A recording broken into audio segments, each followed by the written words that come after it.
Hello guys, welcome to current affairs for UPSC PSC IAS.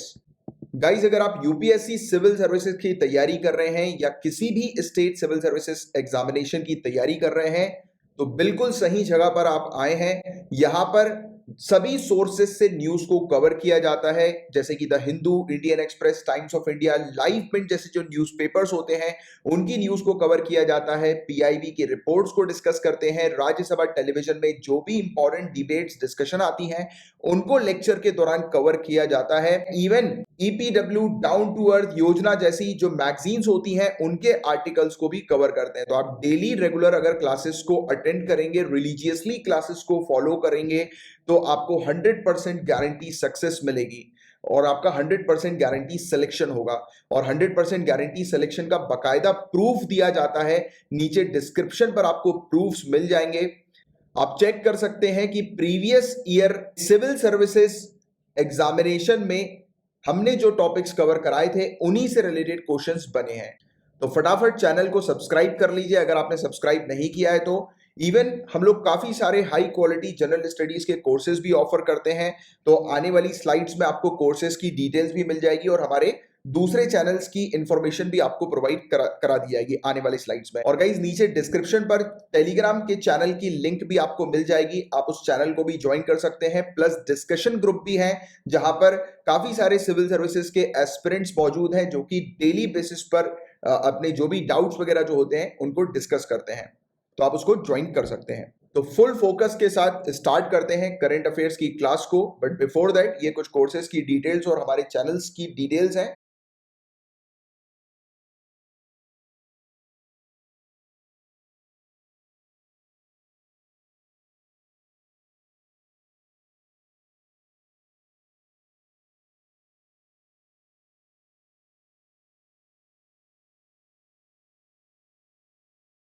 आने वाले कल के सभी ब्यूरोक्रेट्स को मेरा नमस्कार। तो चलिए, नाम के आगे आईएएस लगाने की तैयारी शुरू करते हैं।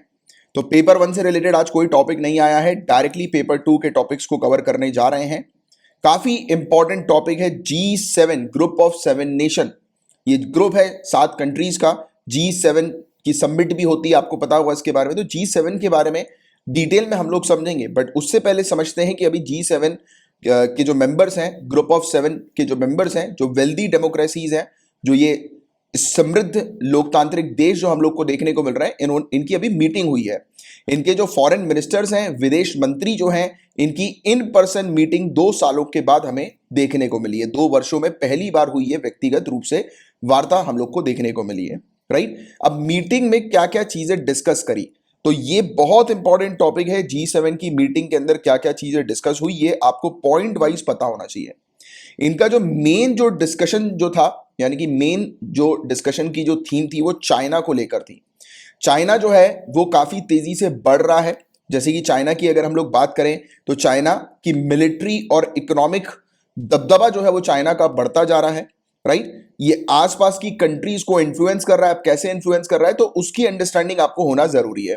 तो यहां पर जो बात हुई है वो स्पेशली चाइना की बेल्ट एंड रोड इनिशिएटिव को लेकर हुई है, जिसको यूएसए बिल्कुल भी पसंद नहीं करता। इसके बारे में आप लोग जानते हैं, इवन हम लोग भी चाइना की बेल्ट एंड रोड इनिशिएटिव को पसंद नहीं कर रहे। बट इस बेल्ट एंड रोड इनिशिएटिव में प्रॉब्लम क्या है, तो और किस प्रकार से बेल्ट एंड रोड इनिशिएटिव के थ्रू आसपास की कंट्रीज को ये इन्फ्लुएंस कर रहा है, इस अंडरस्टैंडिंग को समझो आप। क्योंकि ये वाली अंडरस्टैंडिंग आर्टिकल में नहीं है मेंशन। ये समझने वाली बात है कि चाइना जो है वो किस प्रकार से आसपास की कंट्री को इन्फ्लुएंस कर रहा है। तो अभी जो उसका प्रोजेक्ट है बेल्ट एंड रोड इनिशिएटिव का, ये प्रोजेक्ट तब सक्सेसफुल होगा जब कंट्रीज इस प्रोजेक्ट को ज्वाइन करेंगी, राइट। जब अगर कंट्री ज्वाइन करेंगी तभी तो वो उसको रूट ऑफर कर पाएंगी, राइट। यानी कि आपको पता होगा कि बेल्ट एंड रोड इनिशिएटिव के थ्रू चाइना जो है वो 3 कॉन्टिनेंट्स को आपस में कनेक्ट कर रहा है, वाटरवेज के थ्रू और रोडवेज के थ्रू। आपको पता है लैंड रूट के थ्रू और वाटर रूट के थ्रू, राइट। ये वाली बात पता है ना, हमने डिस्कस भी किया है पहले इसके बारे में। कौन से कॉन्टिनेंट्स है? Asia, Europe, Africa. ये 3 कॉन्टिनेंट को आपस में कनेक्ट कर रहा है और इसका उद्देश्य यह है कि एक बड़ा मार्केट क्रिएट कर पाना। क्योंकि जब रोड्स रहेंगे, राइट, यानी कि रूट जब ये ओपन कर देगा और सभी कंट्रीज को इन्वॉल्व कर लेगा, तो चाइना क्योंकि मैन्युफैक्चर कंट्री है, मैन्युफैक्चरिंग करता है बहुत ज्यादा और एक्सपोर्ट करता है, तो इन रूट्स से वो एक मार्केट क्रिएट कर लेगा, यानी कि ज्यादा लोगों तक जो है वो सामान पहुंचा देगा। और कंट्रीज इसको ज्वाइन इसलिए कर रही हैं क्योंकि ये बोलता है कि अगर इस प्रकार के ट्रेडिंग रूट अगर ओपन हो जाएंगे तो आपको जो है वो, यानी कि बेल्ट एंड रोड इनिशिएटिव के मेंबर्स के बीच में अगर आप ट्रेडिंग करते हो तो आपको जो है कस्टम ज्यादा नहीं देना पड़ेगा, एक लिमिटेड कस्टम्स होगा एग्रीमेंट के ऊपर आधारित, प्री डिफाइंड एग्रीमेंट के ऊपर आधारित। तो सभी कंट्री खुश, दो दो चीजों से सभी कंट्री को, एक तो सभी कंट्री को अपॉर्चुनिटी मिल गई ट्रेड की, और कौन नहीं चाहता ट्रेड करना, सभी लोग तो व्यापार करना चाहते हैं ना, क्योंकि सभी को पता है कि व्यापार करेंगे तो आएगा पैसा, और पैसा आएगा तो ग्रोथ होगी। समझ पा रहे हो बातों को? तो ये वाली चीज है एक। बट प्रॉब्लम क्या है, ये तो अच्छी बात कर ली हमने कि बेल्ट एंड रोड इनिशिएटिव तो अच्छा है, इससे कंट्रीज की ग्रोथ होगी क्योंकि कंट्री ट्रेड कर पाएंगे। प्रॉब्लम ये है कि ये कंट्रीज को फंसा रहा है। अब कैसे फंसा रहा है इस चीज को आप समझो। कंट्री ज्वाइन करेंगी बेल्ट एंड रोड इनिशिएटिव तो कोई भी फायदा जो है वो बिना इन्वेस्टमेंट के तो आता नहीं है, राइट? पैसे तो लगाने ही पड़ते हैं, है ना, ये वाली बात तो है। तो इसने बोला कि आपको अपनी अपनी कंट्रीज के पास इंफ्रास्ट्रक्चर बिल्डअप करने पड़ेंगे। अब वो आपकी जिम्मेदारी है, रोड को बिल्डअप करना, ये प्रोजेक्ट मेरा है, उसकी देखभाल मैं करूंगा, मेंटेन मैं करूंगा, बट आपको रोड बिल्डअप करना पड़ेगा, रूट आपको तैयार करना होगा। तो सामने वाली कंट्री बोलती है यार हमारे पास तो पैसा नहीं है, हम क्या करें? चाइना बोलती है मैं दूंगा ना पैसा, टेंशन क्यों ले रहे हो, मैं तुम्हें लोन दूंगा। अब कंट्रीज को ये लोन के जाल में उलझा रही है चाइना। अब इसके लोन में दबी हुई जो कंट्रीज हैं उसके माध्यम से वो क्या कर सकती है आने, और दूसरी बात इसके बेल्ट एंड रोड इनिशिएटिव को ज्वाइन करने वाली जो कंट्रीज हैं और इससे लोन लेने वाली कंट्रीज जो है, आने वाले समय में चाइना जो है वो अपनी हर बात मनवा सकती है अपने इस प्रोजेक्ट को याद दिला के, कंट्रीज से बोल के, अगर तुम जो भी चीज मैं चाहता हूं, जैसे कि इंटरनेशनल फोरम में जो भी चाइना के फेवर में जो बात होती है तो कंट्री से वोट मांग सकती है, बोलती है कि मेरे फेवर में बात करो, मेरे साथ खड़े रहो, नहीं तो बेल्ट एंड रोड इनिशिएटिव से निकाल दूंगा, तो मैं बंद कर दूंगा बेल्ट एंड रोड इनिशिएटिव को तुम्हारे लिए। अब कंट्री तो डरेगी ना यार, इतना ह्यूज इन्वेस्टमेंट किया है, इतना फायदा किया, और दूसरी बात अपने बेल्ट एंड रोड इनिशिएटिव, क्योंकि ये प्रोजेक्ट किसका है? चाइना का है। अलग अलग जगह पर रूट होंगे, राइट? ट्रांसपोर्टेशन रूट हम लोग को देखने को मिलेंगे। अब चाइना बोल रही है कि मुझे तो इस रूट को मेंटेन करना है, मैनेज करना है, तो उसके लिए मैं अपने सिपाही सोल्जर जो है वो वहां पे खड़े करूंगा कि जिससे कि कोई आकर मेरे रूट को तोड़ ना दे, ब्लॉकेज ना कर दे। तो ये वाली बात तो चाइना सिक्योरिटी की कर रहा है, बट इस सिक्योरिटी के पीछे क्या है? सिक्योरिटी के पीछे स्पाइंग है। ये एस फॉर सिक्योरिटी नहीं है, ये एस फॉर स्पाई है, यानी कि जासूसी। दूसरे देशों में अपने सैनिकों को टिकाकर जासूसी कर सकता है कि आसपास क्या बात चल रही है। और वैसे भी चाइना तो माहिर है इस चीज में, खुफिया इंफॉर्मेशन निकालने की चीज में। चाइना जो डिवाइसेस जो बेचता है उसके अंदर भी जो है वो जासूसी वाले वो लगा के भेज देता है। आपको पता ना कि काफी सारी डिवाइसेस जो है चाइना की, उसको हम लोगों ने ब्लॉक करके रखा हुआ है, क्योंकि सामने आया कि चाइना जो है वो इन डिवाइसेस की मदद से डेटा को चुराता है, राइट? इंफॉर्मेशन सीख करता है, निगरानी रखता है, ऐसी हरकतें हैं इसकी, राइट? तो यही चिंताएं जो हैं वो हो रही है वेस्टर्न कंट्रीज को।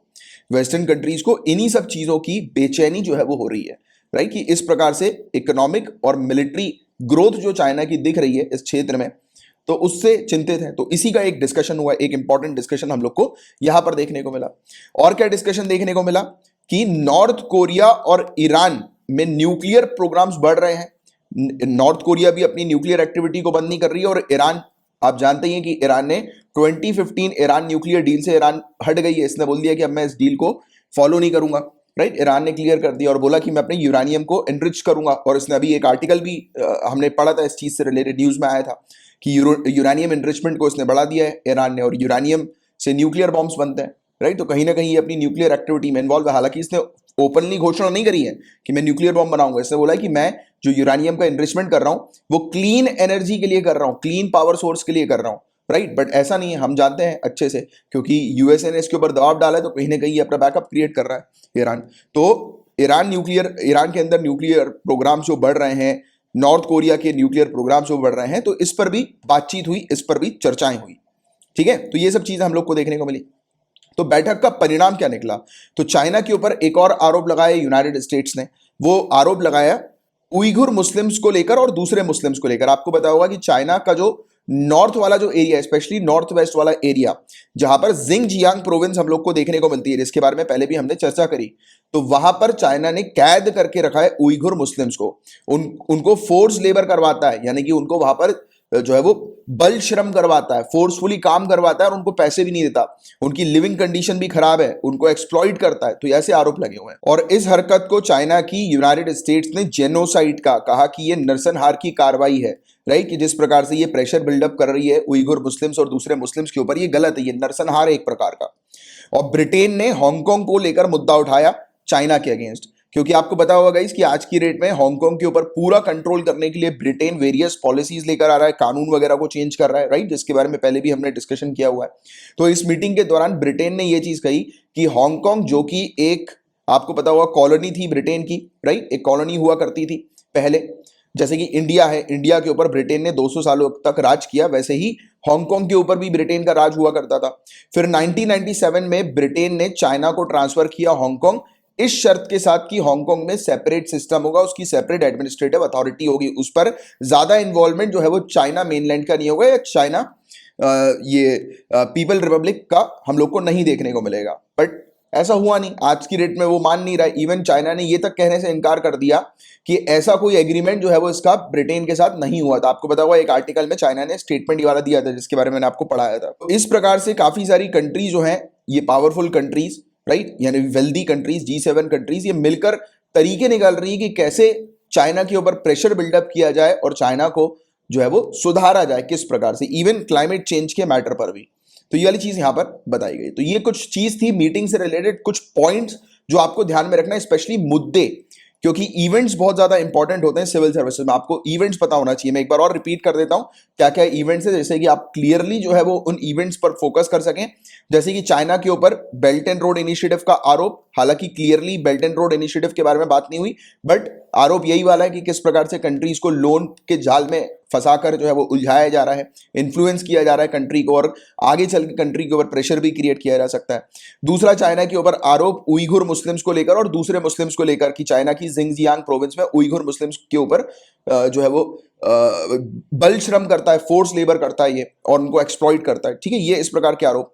ईरान के ऊपर और नॉर्थ कोरिया के ऊपर न्यूक्लियर प्रोग्राम्स को लेकर बातचीत हुई, राइट, इस डील के अंदर, क्योंकि ईरान न्यूक्लियर डील, उसमें आपको थोड़ा सा ध्यान में रखना है। और आपको पता है कि यूनाइटेड स्टेट्स और नॉर्थ कोरिया की जो डील थी कि नॉर्थ कोरिया जो है वो पूरे अपने जितने भी मतलब ये है न्यूक्लियर प्रोग्राम्स उसको बंद कर देगी, बट उसने ऐसा कुछ किया नहीं। कमिटमेंट किया था उसने, बट फिर उसने किया नहीं ऐसा, राइट। वो बेवकूफ बनाता चला काफी महीनों तक यूएसए को, फिर यूएसए को समझ में आ गया कि यार ये अब कुछ करेगा नहीं, ठीक है। तो ये वाली चीज हम लोग को देखने को मिली। और क्लाइमेट चेंज के ऊपर बात हुई कि क्लाइमेट चेंज के ऊपर भी कमिटमेंट जो है वो चाइना से करवाना है कि चाइना क्लाइमेट चेंज पर भी ध्यान दे। तो ये सब कुछ मुद्दे हैं जिसके बारे में डिस्कशन हुआ। तो इन इवेंट्स के बारे में, इन मुद्दे के बारे में, इश्यूज के बारे में आपको थोड़ा सा पता होना चाहिए अच्छे से, और हर एक इशू को डिटेल में मैं ऑलरेडी एक्सप्लेन कर चुका हूं। अब इंपॉर्टेंट बात G7, तो आपको ध्यान में रखना है G7 पहले G8 के नाम से जानी जाती थी, ठीक है। G8 के नाम से, आज की डेट में उसे हम लोग G7 के नाम से जानते हैं। 1975 में इसको सेटअप किया गया था इनफॉर्मल फोरम के तौर पर, कि जो पूरे दुनिया भर की लीडिंग इंडस्ट्रियल कंट्रीज हैं वो एक साथ इकट्ठा हों और एक साथ इकट्ठा होकर वो बातचीत करें, डिस्कशन करें। इनका मेन डिस्कशन जो था वो था इकोनॉमिक ग्रोथ के ऊपर। मेनली ये बात करते थे इकोनॉमिक ग्रोथ के ऊपर कि कैसे इकोनॉमी को और ज्यादा बढ़ाएं। समिट में लीडर्स इकट्ठा होते हैं यूरोपियन यूनियन के, और Canada, France, Germany, Italy, Japan, United states, United kingdom की कंट्रीज के लीडर्स यहां पर मौजूद रहते हैं, ठीक है। तो ये आप थोड़ी सी चीज ये वाली ध्यान में रखिएगा कि कौन सी कंट्री G7 का हिस्सा है, राइट। और मेजर पर्पस G7 का क्या है गाइस, तो मैंने आपको बताया कि इंटरनेशनल इकोनॉमिक इशू, जो इंटरनेशनल इकोनॉमिक मुद्दे हैं उस पर डिस्कशन होता है कि पूरे दुनिया भर में जो है वो किसी प्रकार का रिसेशन ना आए, इकोनॉमिक स्लोडाउन ना आए, स्टेबल तरीके से इकोनॉमी चलती रहे और इकोनॉमिक ग्रोथ हो, राइट। बट कभी कभी पूरे दुनिया भर की जो मेजर इश्यूज होते हैं, प्रॉब्लम्स जो होती हैं, उसको भी ये डिस्कस करते हैं, बट इनका स्पेशल फोकस, जैसे मैंने आपको बताया, इकोनॉमिक मुद्दे के ऊपर रहता है, ठीक है। अब G7 G8 कैसे बनी थी, तो 1998 का समय था, रशिया ने ज्वाइन कर लिया था इस ग्रुप को, तब जाकर G7 G8 बन गई। फिर वापस G8 से ये G7 बन गई। अब वो कैसे बनी, तो 2014 का समय था। अब रशिया ने क्या किया, रशिया ने अपने ट्रूप्स को, अपने सोल्जर्स को ईस्टर्न यूक्रेन में भेज दिया और क्रीमिया को अपने कंट्रोल में कर लिया, यानी कि क्रीमिया के ऊपर कब्जा कर लिया। तो मुद्दा उठा यहां पर कि अरे इतनी हम लोग वेल एस्टेब्लिश कंट्री होने के बावजूद, यानी कि इतना पैसा, इतनी वेल्दी कंट्री होने के बावजूद, इतनी डेवलप कंट्रीज होने के बावजूद हम कैसे किसी छोटी सी कंट्री के ऊपर दबाव डाल सकते हैं, ये तो फिर गलत है। ये बहुत ही गलत चीज है कि किसी के ऊपर इस प्रकार से दबाव डालना, तो ये एथिकली इनकरेक्ट है, गलत काम किया है रशिया ने। तो रशिया की आलोचनाएं हुई कि ऐसे किसी कंट्री के ऊपर कब्जा, किसी कंट्री की टेरिटरी के ऊपर कब्जा नहीं करना चाहिए। रशिया इतनी डेवलप कंट्री और उसने इस प्रकार की टुच्ची हरकत करी, तो ये चीज हुई। और इसको देखते हुए G8 से इसको निकाल दिया, तब 2014 में वो वापस से ये ग्रुप जो था वो G7 बन गया था। तो G8 और G7 का रिलेशन भी थोड़ा सा आपको पता होना चाहिए। तो ये सब कुछ पॉइंट्स हैं जो काफी इंपॉर्टेंट है, जिसकी एक अच्छी जानकारी आपको होनी चाहिए। तो ये था पूरा ओवरऑल टॉपिक, होपफुली अच्छे से पूरी चीज आपको क्लियर हो गई होगी। अब वन हेल्थ अप्रोच क्या है, तो देखो इस टॉपिक के अंदर समझने वाली बात सिर्फ छोटी सी है। एक सिंपल सा कॉन्सेप्ट आपको समझना है। अगर क्वेश्चन आ जाए कि वन हेल्थ अप्रोच क्या होती है, तो आपको ये चीज समझनी है कि आज की डेट में जो हम लोग देख रहे हैं कि जैसे कि कोरोना वायरस हुआ, कोरोना वायरस किससे हुआ, ये हम लोग को वाइल्ड स्पीसीज से ह्यूमन में देखने को मिला। वाइल्ड स्पीसीज में ये वायरस उत्पन्न हुआ, जिसे हम लोग बोलते हैं ना कि वाइल्ड बैट में ये वायरस आया और उसके बाद फिर ह्यूमन में ये हो गया, राइट। तो किससे, एनिमल से या स्पीसीज से, दूसरी प्रजाति से ह्यूमन में ये वायरस ट्रांसफर हुआ। तो जो जूनोटिक डिजीज होती है जैसे कि कोरोना वायरस, ये zoonotic disease animal to human या ह्यूमन टू एनिमल होती हैं, इस प्रकार की होती हैं। मतलब जूनोटिक डिजीज हमेशा ये नहीं होती कि ऐसी डिजीज जो एनिमल से ह्यूमन में होगी, ऐसी डिजीज जो ह्यूमन से एनिमल में होगी उसको भी हम लोग जूनोटिक डिजीज ही बोलते हैं, ठीक है। तो ये भी एक कॉन्सेप्ट थोड़ा सा ध्यान में रखना। तो आज की डेट में जो बढ़ रही है जूनोटिक डिजीज, जैसे कि एबोला वायरस ले लो, सार्स ले लो, यानी कि कोविड वाला जो वायरस हम लोग को देखने को मिलता है वो ले लो, आप मर्स ले लो, राइट। तो ऐसे नीपा वायरस की बात कर लो अगर, तो ये सब जो बीमारियां हैं ये हम लोग को क्या देखने को मिल रही है, जूनोटिक बीमारियां देखने को मिल रही हैं। तो आज की डेट में कहीं ना कहीं ये बहुत ज्यादा आवश्यक है कि हम लोग रिलेशनशिप को देखें, इंटरकनेक्टेडनेस को देखें, क्योंकि ये चीज क्लियर हो गई है कि एनिमल, ह्यूमन और ये एनवायरमेंट आपस में इंटरकनेक्टेड है। तो इसी इंटरकनेक्टेडनेस को और गहन तरीके से स्टडी करना या इनका जो रिलेशन हम लोग को जो देखने को मिलता है उसी को वन हेल्थ अप्रोच कहा जाता है, कि ये एक हेल्थ अप्रोच है, वन हेल्थ अप्रोच है, ठीक है। ये इंटरकनेक्टेडनेस, तो सिंपल सी चीज ध्यान में रखना कि एनिमल, ह्यूमन और एनवायरमेंट ये आपस में जो इंटरकनेक्टेड है वो वन हेल्थ अप्रोच कहलाते हैं, वो वाली चीज, ठीक है। तो ये चीज आपको थोड़ी सी पता होनी चाहिए। मैं आपको थ्योरी पे समझा देता हूं यही एक चीज। तो काफी सारी स्टडीज ने ये पता लगाया कि आज की डेट में जो इन्फेक्शियस डिजीज जो बढ़ती जा रही हैं, जो संक्रामक रोग जो आज की डेट में बढ़ते जा रहे हैं, राइट, तो उसका 2/3 से भी ज्यादा, 2/3 से भी ज्यादा जो बीमारियां हो रही हैं वो जूनोटिक डिजीज के कारण हम लोग को देखने को मिल रही है। और ये जूनोटिक डिजीज कौन सी होती हैं, कि ऐसी बीमारी जो एनिमल और ह्यूमन के बीच में ट्रांसफर होती है, राइट, यानी कि एनिमल से ह्यूमन में हो गई या ह्यूमन से एनिमल में हो गई किसी पैथोजन के कारण। तो ये चीज जो है वो हम लोग को पता लगी। पहला पॉइंट क्या पता लगा, जूनोटिक डिजीज जो है वो आज की डेट में बढ़ती जा रही है, ठीक है, पहला पॉइंट। और दूसरा पॉइंट इसके अंदर हम लोग को क्या देखने को मिल रहा है, इसका इंपैक्ट बहुत खतरनाक है, बहुत तेजी से फैलता है ये। जैसे कि नीपा वायरस की बात करें, एबोला की बात करें, सीवियर एक्यूट रेस्पिरेटरी सिंड्रोम की बात करें, सार्स की बात करें, जैसे सार्स कोविड है ना अपना, मिडिल ईस्ट रेस्पिरेटरी सिंड्रोम की बात करें, एवियन इन्फ्लुएंजा की बात करें, तो इन सब चीजों को देखते हुए कहीं ना कहीं ये चीज क्लियर होगी कि किसी प्रकार का लिंक है एनवायरमेंट, एनिमल और ह्यूमन हेल्थ के बीच में। तो क्या देखा हमने, जूनोटिक डिजीज से हमें यह चीज कंफर्म हुई कि एनिमल, ह्यूमन और इस एनवायरमेंट के बीच में एक लिंक है। क्या है, लिंक है। और ये हमें फोर्स करता है और भी बेहतर तरीके से समझने में, इसकी स्टडी करने में, कि एनिमल, ह्यूमन और एनवायरमेंट जो है वो आपस में क्या है, इंटरकनेक्टेड है। ये फोर्स करता है हमें समझने के लिए, राइट, स्वीकार करने के लिए। और इसी इंटरकनेक्टेडनेस वाली जो अप्रोच है उसे वन हेल्थ अप्रोच कहा है, कि ये पूरी जो है ये अलग नहीं है, एनवायरमेंट, ह्यूमन और ये हम लोग को एनिमल्स जो देखने को मिलते हैं ये एक ही है। तो वन हेल्थ अप्रोच यही है, interconnectedness between animal, human and environment. तो ये चीज आप ध्यान में रखिएगा। ऐसे क्वेश्चन आते हैं कि वन हेल्थ का कॉन्सेप्ट अभी रिसेंटली न्यूज में आया था, क्या है ये, तो सिंपल ध्यान में रखना, एनिमल, ह्यूमन और एनवायरमेंट का इंटरकनेक्टेडनेस को वन हेल्थ का कॉन्सेप्ट जो है वो कहा जा रहा है। अब और डिटेल में वन हेल्थ कॉन्सेप्ट को हम लोग समझते हैं। तो कोलैबोरेटिव एफर्ट्स है मल्टीपल डिसिप्लिन्स का, जो कि मिलकर काम कर रहे हैं, चाहे नेशनली हो या ग्लोबली हो, राइट। किस चीज के लिए, लोगों के लिए, एनिमल के लिए और इस एनवायरमेंट के लिए एक अच्छी हेल्थ जो है वो बना सके, राइट। तो ये चीज डिफाइन हुई है one health initiative task force के द्वारा, कि मिलकर सबको काम करना है नेशनल लेवल पर, लोकल लेवल पर और ग्लोबल लेवल पर भी, कि एनिमल, ह्यूमन और एनवायरमेंट जो आपस में इंटरकनेक्टेड है, तो उनको इस प्रकार से उन पर स्टडी करना है कि सबकी हेल्थ जो है वो अच्छी रहे, राइट। तो इस पर फोकस करना है, राइट। तो ये वन हेल्थ के अंदर ये चीज आती है, कोलैबोरेटिव एफर्ट है ये। और वन हेल्थ मॉडल फैसिलिटी जो है वो इंटरडिसिप्लिनरी अप्रोच है डिजीजेस को कंट्रोल करने की।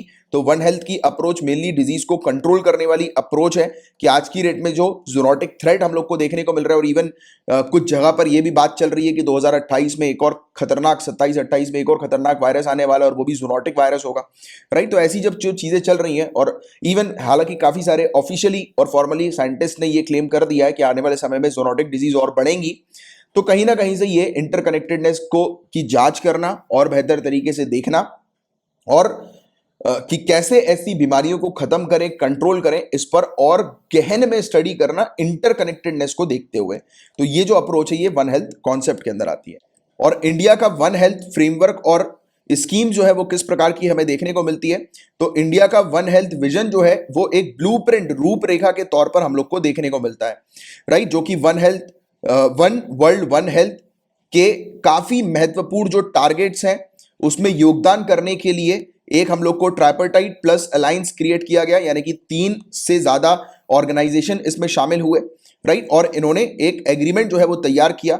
कौन से ऑर्गेनाइजेशन है? Food and Agriculture Organisation United Nation का, और World Organisation for Animal Health, World Health Organisation, United Nation Environment Programme जो कि ग्लोबल इनिशिएटिव है, और इसे यूनिसेफ के द्वारा सपोर्ट किया गया है और वर्ल्ड बैंक के द्वारा सपोर्ट किया गया है। तो ये सब चीजें जो है वो हम लोग को देखने को मिली, और ये सब मतलब ये मिलकर काम कर रहे हैं वन वर्ल्ड वन हेल्थ के गोल्स के ऊपर, और फिर ये सब ने मिलकर एक एग्रीमेंट लेकर आया, और यही एग्रीमेंट जो है वो इंडिया का वन हेल्थ विजन का ब्लूप्रिंट जो है वो बन गया, राइट। तो यही ऑब्जेक्टिव को ध्यान में रखते हुए, राइट, लॉन्ग टर्म ऑब्जेक्टिव को ध्यान में रखते हुए इंडिया ने एस्टेब्लिश करी है एक नेशनल स्टैंडिंग कमिटी जूनोसिस के ऊपर, राइट, 1980s में। और इस साल फंड्स जो है वो सैंक्शन किए गए हैं सेंटर फॉर वन हेल्थ को सेटअप करने के ऊपर नागपुर में, यानी कि ये जो सेंटर है ये इसी चीज पर स्टडी करेगा कि कैसे जूनोटिक डिजीज को कंट्रोल किया जाए। और Department of Animal Husbandry and Dairying जो है इसने काफी सारी स्कीम्स भी लॉन्च करी हैं एनिमल डिजीज को रोकने के लिए। 2015 से इसने ये चीज करना शुरू किया है। इसमें फंडिंग पैटर्न हम लोग को 60-40 का देखने को मिल रहा है, नॉर्थ ईस्टर्न स्टेट में 90-10 का, और यूनियन टेरिटरीज के लिए 100% की फंडिंग यहां पर बताई जा रही है, राइट। तो ये सब चीजें हैं। और कोऑर्डिनेशन की क्यों आज की डेट में आवश्यकता है, तो साइंटिस्ट ने ऑब्जर्व किया है कि 1.7 मिलियन वायरस आज की रेट में जो सर्कुलेट कर रहे हैं वो वाइल्ड लाइफ में हमें देखने को मिलते हैं, यानी कि 17 लाख वायरसेस जो हैं वो एनिमल से उत्पन्न होकर नजर आ रहे हैं, और ये जूनोटिक है। इसका मतलब ये है कि ये वायरस जो है वो एनिमल से ह्यूमन में ट्रांसफर हो सकते हैं। तो इंडिया के ऊपर काफी ज्यादा रिस्क है आज की डेट में पेंडेमिक का, और आने वाले समय में भी इस प्रकार की महामारियां बहुत ज्यादा आने की संभावनाएं जताई है साइंटिस्ट ने। तो अब करना क्या चाहिए, राइट। तो जो हमारी जो एग्जिस्टिंग एनिमल हेल्थ और डिजीज सर्विलांस सिस्टम है, यानी कि हम लोग जिस प्रकार से एनिमल की हेल्थ के ऊपर और बीमारियों के ऊपर जो मॉनिटरिंग कर रहे हैं, जांच कर रहे हैं, तो उसको हमें कंसोलिडेट करना चाहिए, यानी कि हर एक डॉक्यूमेंट को एक साथ रखकर फिर स्टडी उसकी करनी चाहिए। Information network for animal productivity and health और national animal disease reporting system, तो मतलब कि ये अलग अलग जो हमारे सिस्टम है, जो कोई प्लांट की हेल्थ पर है, कोई एनिमल की हेल्थ पर फोकस कर रहा है, तो ये जितने अलग अलग जो स्टडी हो रही है उनको कंसोलिडेट करने की आवश्यकता है, उनको एक साथ रखकर जो है वो स्टडी करने की अब आवश्यकता है। बेस्ट प्रैक्टिसेस गाइडलाइंस जो है वो डेवलप की जाए इनफॉर्मल मार्केट्स के लिए, स्लॉटर हाउस के लिए, क्योंकि आपको पता है कि चाइना के अंदर ही हमने देखा कि जिस जगह पर ये जो मार्केट था, मीट मार्केट, जहां पर मतलब जंगली जानवरों को काटा जाता था, राइट, मारा जाता था, स्लॉटरिंग उनकी होती थी, तो उसी जगह से कहा जाता है कि ये वायरस जो है कोरोना वायरस निकला है। तो वैसे जो स्लॉटर हाउसेज हैं और जो इनफॉर्मल मार्केट्स होते हैं, तो उनके लिए गाइडलाइन जारी करनी चाहिए कि उनको वहां पर स्वच्छता जो है वो मेंटेन करें, वो राइट, गंदगी ना रखें, क्योंकि गंदगी के कारण भी वायरस जो है वो उत्पन्न हो जाते हैं। वहां पर समय समय पर जाकर अथॉरिटी इंस्पेक्ट करें, राइट, और डिजीज प्रीवेलेंस असेसमेंट करें कि वहां पर जांच करते रहें कि कहीं ना कहीं डिजीज तो उत्पन्न नहीं हो रही है किसी प्रकार की। मैकेनिज्म क्रिएट किया जाए वन हेल्थ को ऑपरेशनलाइज करने के लिए, यानी कि वन हेल्थ जो है वो उस पर काम किया जाए, उसके लिए एक मैकेनिज्म हमारे पास होना चाहिए हर एक स्टेज पर, विलेज लेवल तक इवन। तो ये वाली बात यहां पर कही गई। तो ये था पूरा ओवरऑल टॉपिक, काफी इंपॉर्टेंट टॉपिक था जूनोटिक डिजीज से रिलेटेड। हमने क्या क्या चीजें इसमें जानी कि एक तो जूनोटिक डिजीज के बारे में हमने समझा, वन हेल्थ अप्रोच के बारे में हमने समझा, पूरे दुनिया भर में किस प्रकार के एक्शंस जो है वो लिए जा रहे हैं उसके बारे में हमने समझा। जैसे कि हमने बात करी थी वन वर्ल्ड वन हेल्थ के बारे में, इसमें कौन से ऑर्गेनाइजेशन मौजूद है जिन्होंने एग्रीमेंट करके रखा हुआ है, राइट, कि काम किया जाएगा वन हेल्थ के ऊपर। तो वही चीज हमारी विजन बन गया, इंडिया का एक ब्लूप्रिंट जो है वो बन गया कि इंडिया को किस प्रकार से काम करना चाहिए। लॉन्ग टर्म ऑब्जेक्टिव हमने देखा कि उसके लिए हम लोगों ने कमेटी बना के रखी हुई है, राइट। हमने नागपुर में एक सेंटर जो है वो ओपन किया हुआ है। फिर हम लोग फोकस कर रहे हैं कि हमारे यहाँ जो डिपार्टमेंट्स है एनिमल हस्बेंड्री और डेयरिंग का, तो वो डिजीज को खत्म करने के ऊपर भी काम कर रहा है और इसे फंडिंग वगैरह भी मिल रही है, इसने काफी सारी स्कीम्स वगैरह ओपन करके रखी हुई है, राइट। फिर हमने फोकस किया कि आज की डेट में हमें कोऑर्डिनेशन की बहुत ज्यादा आवश्यकता है कि सभी मिलकर काम करें, क्योंकि इंडिया को आने वाले समय में बहुत ज्यादा रिस्क है, राइट। जितने भी प्रोजेक्ट्स हैं, जितनी भी स्कीम्स हैं जो कि स्टडी कर रही हैं एनिमल डिजीज के ऊपर, प्लांट की डिजीज के ऊपर और इस प्रकार की जूनोटिक डिजीज के ऊपर, तो उन सभी स्टडीज को इकट्ठा करके जो है वो निष्कर्ष निकाला जाए और एक ऐसी बेसिकली यूनिट जो है वो तैयार की जाए जो कि सभी स्टडी को एक साथ देखकर, सभी स्टडी के डेटास को एक साथ देखकर जो है वो फैसले पे आए कि हाँ अब जो है वो मतलब क्या इसका निष्कर्ष निकलना है, राइट। यानी कि किस प्रकार से काम करना है इन सब डिजीज को कंट्रोल करने के लिए, जहां पर भी अगर लग रहा है कि डिजीज जो है वो हो सकती है। और जो हमारे यहाँ पे स्लॉटर हाउस वगैरह जो होते हैं, यानी कि जहां पर बाजार वगैरह इस प्रकार का होता है, मीट मार्केट वगैरह होता है, उसके लिए गाइडलाइन जारी करना बहुत जरूरी है, राइट। तो ये सब चीजें हैं, इसकी आपको एक अच्छी जानकारी होनी चाहिए थी। डिटेल में हमने हर एक एरियाज को कवर किया सिविल सर्विसेज पर्सपेक्टिव से। अब हम लोग आगे की चर्चा करते हैं। अब देखो, ये वाली जो न्यूज है वो पॉलिटिक्स से रिलेटेड न्यूज है। पॉलिटिक्स वाली चीजें जो है वो एग्जाम में नहीं आती है, बट हाँ यहां पर रिटर्निंग ऑफिसर के बारे में आपको पूरी जानकारी होनी चाहिए। एक इंपॉर्टेंट चीज आपको ये ध्यान में रखनी है कि रिटर्निंग ऑफिसर जो होते हैं वो उनके पास, यानी कि जिनको पोल पैनल अपॉइंट करता है, उनके पास फाइनल अथॉरिटी होती है ये डिसीजन लेने की कि इलेक्शन के बाद अगर डिमांड आती है कि पोल जो हुआ है वो गलत तरीके से हुआ, उसकी वोटिंग जो है वो सही नहीं हुई है, दोबारा से रिकाउंटिंग की जाए वोटिंग की, तो उस पर फाइनल डिसीजन आर और रिटर्निंग ऑफिसर जो है वो लेते हैं। तो क्वेश्चन अगर ऐसा आ जाए कि एक कॉन्स्टिट्यूएंसी के अंदर अगर डिमांड आ रही है कि दोबारा से रीवोटिंग करवाई जाए, राइट, जो भी इलेक्शन हुआ है तो उसमें जो वोट्स डले हैं उसकी रीवोटिंग हो, दोबारा से उसकी वोटिंग हो रिजल्ट के बाद, तो उस पर फाइनल डिसीजन कौन लेंगे? तो आरओ लेंगे, रिटर्निंग ऑफिसर लेंगे। ये चीज आप थोड़ी सी ध्यान में रखना। अभी हो ये रहा था कि मीडिया में बहुत ज्यादा रिपोर्ट चल रही थी रिकाउंटिंग को लेकर। अभी आपको पता है कि वेस्ट बंगाल में हम लोग को देखने को मिला कि इलेक्शन वगैरह हुआ, राइट, तो उसी बीच ये रिकाउंटिंग को लेकर मुद्दा उठकर आया। बट वो वाली चीज आपके लिए इंपॉर्टेंट नहीं है पॉलिटिक्स से रिलेटेड, आपके लिए मेनली ये वाली चीज इंपॉर्टेंट है कि रिटर्निंग ऑफिसर की पावर्स और रोल्स क्या होते हैं। तो रिप्रेजेंटेशन ऑफ पीपल एक्ट 1951 के तहत जो पावर्स जो दी गई हैं रिटर्निंग ऑफिसर के पास, वो क्या क्या पावर्स हैं उसको हम लोग जानते हैं। तो देखो, स्टैट्यूटरी फंक्शंस ये परफॉर्म करते हैं रिप्रेजेंटेशन ऑफ पीपल एक्ट 1951 के तहत, और इनके पास क्वाजी जुडिशियल कैपेसिटी होती है, यानी कि फाइनल डिसीजन लेने की कैपेसिटी होती है और न्याय भी प्रोवाइड कराने की, यानी कि जुडिशियल कैपेसिटी भी इनके पास होती है, क्वाजी जुडिशियल कैपेसिटी। चाहे नॉमिनेशन हो, इलेक्शन हो या काउंटिंग हो, आरओ जो है वो स्ट्रिक्टली जो इलेक्शन कमीशन ऑफ इंडिया के द्वारा दी गई गाइडलाइंस होती हैं, इंस्ट्रक्शंस होते हैं, और जो इलेक्टोरल लॉज होते हैं, इलेक्शन के जो कानून हम लोग को, चुनावी कानून जो हम लोग को देखने को मिलते हैं, उसके तहत स्ट्रिक्टली काम करते हैं आरओ, रिटर्निंग ऑफिसर, राइट, ये वाला पॉइंट।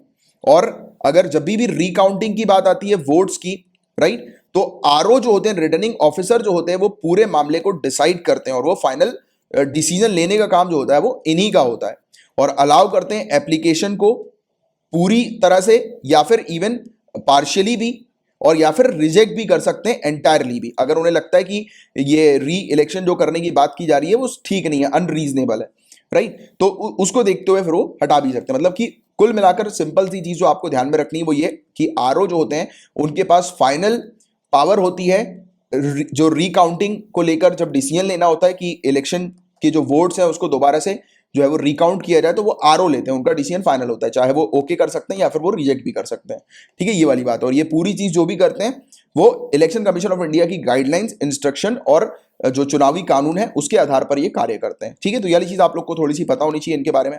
अब देखो, अगर आरओ ने जो अपना डिसीजन लिया तो क्या उनके डिसीजन को चैलेंज किया जा सकता है क्या कोर्ट में? तो हाँ, किया जा सकता है। मतलब कि आरओ ने मना कर दिया कि हम तो रिकाउंट नहीं कराएंगे, तो कुछ लोग खुश नहीं हुए, और खुश नहीं हुए तो वो क्या कर सकते हैं, वो कोर्ट जा सकते हैं। बट सिर्फ इलेक्शन पिटीशन ही फाइल की जा सकती है, वो भी हाई कोर्ट में। यही इकलौती ऐसी कानूनी उपाय, लीगल रेमेडी हम लोग को देखने को मिलता है। जैसे कि रिप्रेजेंटेशन ऑफ पीपल एक्ट के प्रोविजन प्रावधान के अकॉर्डिंग जो भी डिसीजन लेते हैं आरओ, वो सिर्फ और सिर्फ चैलेंज किया जा सकता है इलेक्शन पिटीशन के थ्रू, सेक्शन 80 जो इस कानून का है उसके तहत। तो ये वाली बात यहां पर बताई गई है, इलेक्शन पिटीशन के थ्रू।